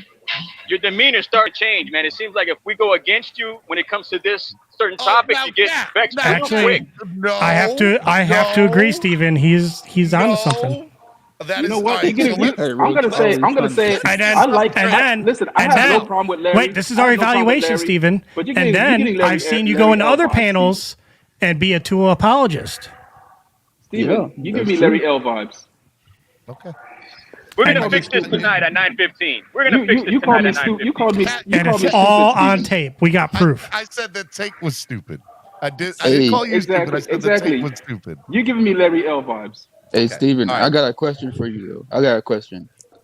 Okay, Oh, no, why? hold on, Lakers all day. I'll let you ask your question. Let me just state for the record, Cap, do I not let you come up here and have a voice and talk? Cap for life. Answer the question, sir. Sound like you just took his voice, Steven. You Hold took on, his I'm voice. at work right now. Hold on. Give me a second. Okay. All right. Well, I let every person, all shapes, forms, sizes, two and ears, not two and ears, the two Yeah, I and know on that. That's nation, why I the can say I Skylar know you. nation. That's why I can say I know your demeanor. But Your demeanor's changing a little bit. my demeanor's not Wait, what? changing. I am just starting to have more of an opinion about certain things. And what I want people to do is calm down, relax, wait for the regular season to start, and understand, fellas, guys, 3 weeks away, we can start reacting in any way. Right now, this is what we are. Not we're sitting here talking about a coach's demeanor in a press conference 3 weeks before the season starts. We're sitting here talking about how our quarterback supposedly is allegedly going through fake progressions. Are you kidding me? Like to me, it's just crazy. It's just crazy. Did you see the film breakdown from TD? But meanwhile, Steven, meanwhile, that's crazy. But what's crazy is a receiver coming open and you're not throwing the ball. That's not crazy. And you're looking. He don't at want to him. hear That's that. not BJ. crazy. He to don't you. want to hear that. BJ, he don't want to hear That's that. not crazy He got his to you? mind set That's up not already. crazy He to got you? his mind set up already. I know. I can see it in his face. Hey, That's What's where up, you're Lewis? wrong, Cap. There go my brother Lewis, man. Look, talk to him, Lewis. Hey, Lewis, talk to him, Lewis. Hey, I just want to ask real Mark, can quick, you is read Steven's everybody body on the language panel? right now? What's it tell you? And we got breaking news, by the way. KD Nah, still don't worry about with the Mark Nets. right So now. go ahead. Mark's a Bills fan. We ain't got to talk to Mark. Does everybody still on this panel still believe in I'm not talking about okay. unicorns, leprechauns? I do not believe in unicorns or Because leprechauns. if Mike Leprechauns, McDaniel would have came out here and I told don't. you that he doesn't want to show nothing, would y'all just believe everything y'all hear? Could it be that Mike McDaniel can't come into the press conference and say that Tua Tagovailoa played mid on Saturday? That he didn't execute the plays that they really should have been executed, like Skylar Thompson did? Could that be the case also?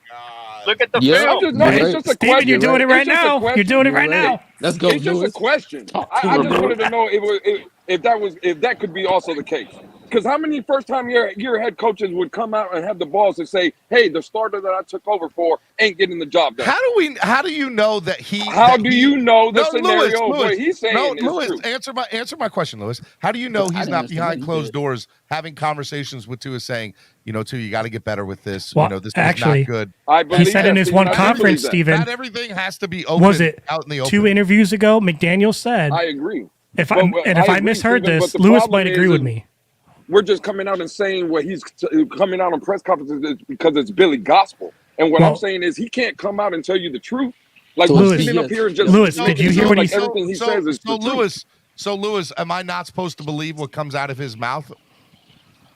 I would Not say everything. 50%, Do you believe everything 50-50. comes Not out of a everything. politician's mouth? No, Yeah, no. exactly. Again, don't get into politics. But It's the point it's a relevant thing. No, Yeah, it's it's not. the truth, though. Yes, it Roach is. right. It's people standing on a podium doing an interview. What are you talking about? Yeah, absolutely, Roach. Roach is 100% correct. No, Lewis 1000%. and Roach.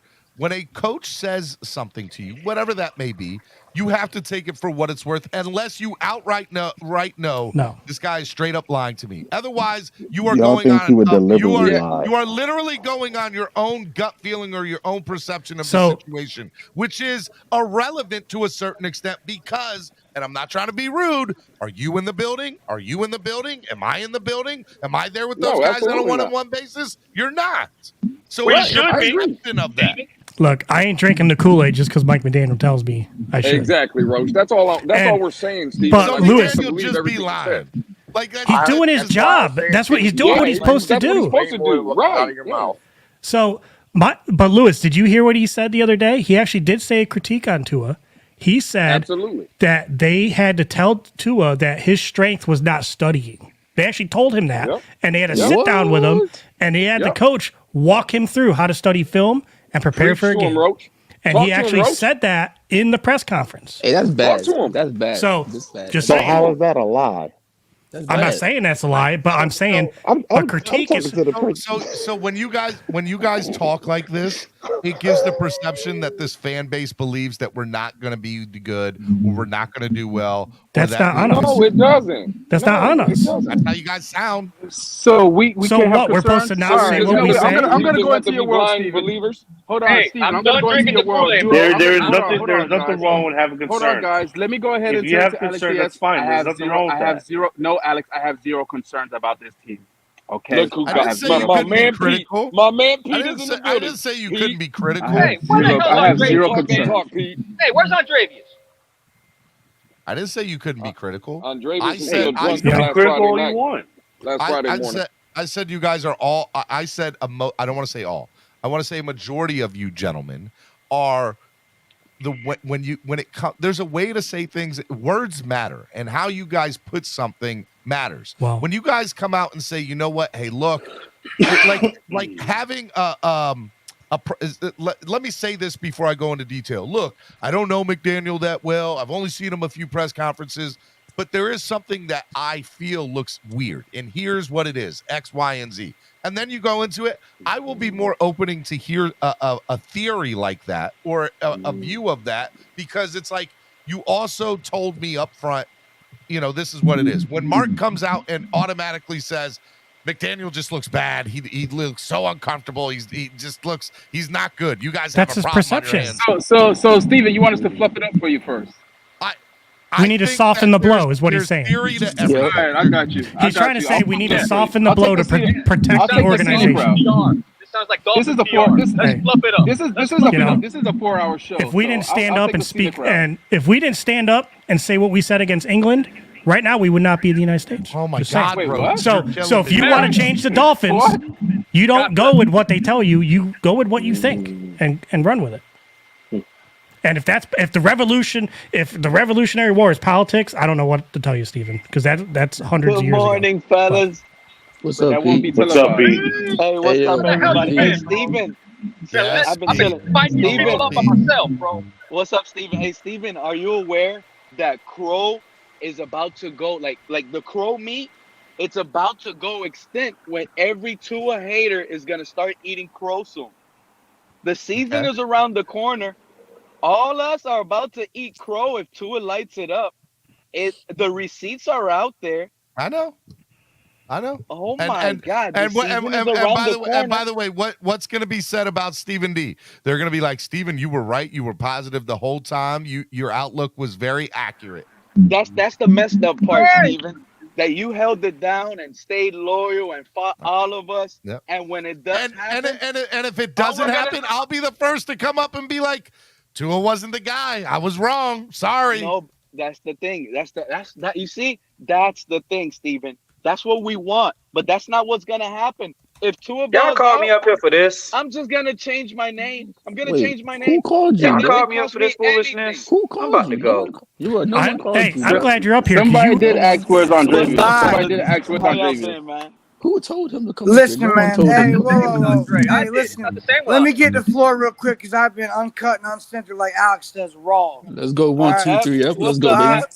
Let me give it to you quick. Hey, Bro. make sure you get Listen. soften the blow, No Epps. You got to chaser. soften the blow. No chaser, Listen. Epps. No chaser, bro. I think what everybody sees is what you know what you're getting from Tua. Tua's a Wait, we game talking about the coach, manager. though. Tua, I don't give a shit about the coach. Tua's a game manager.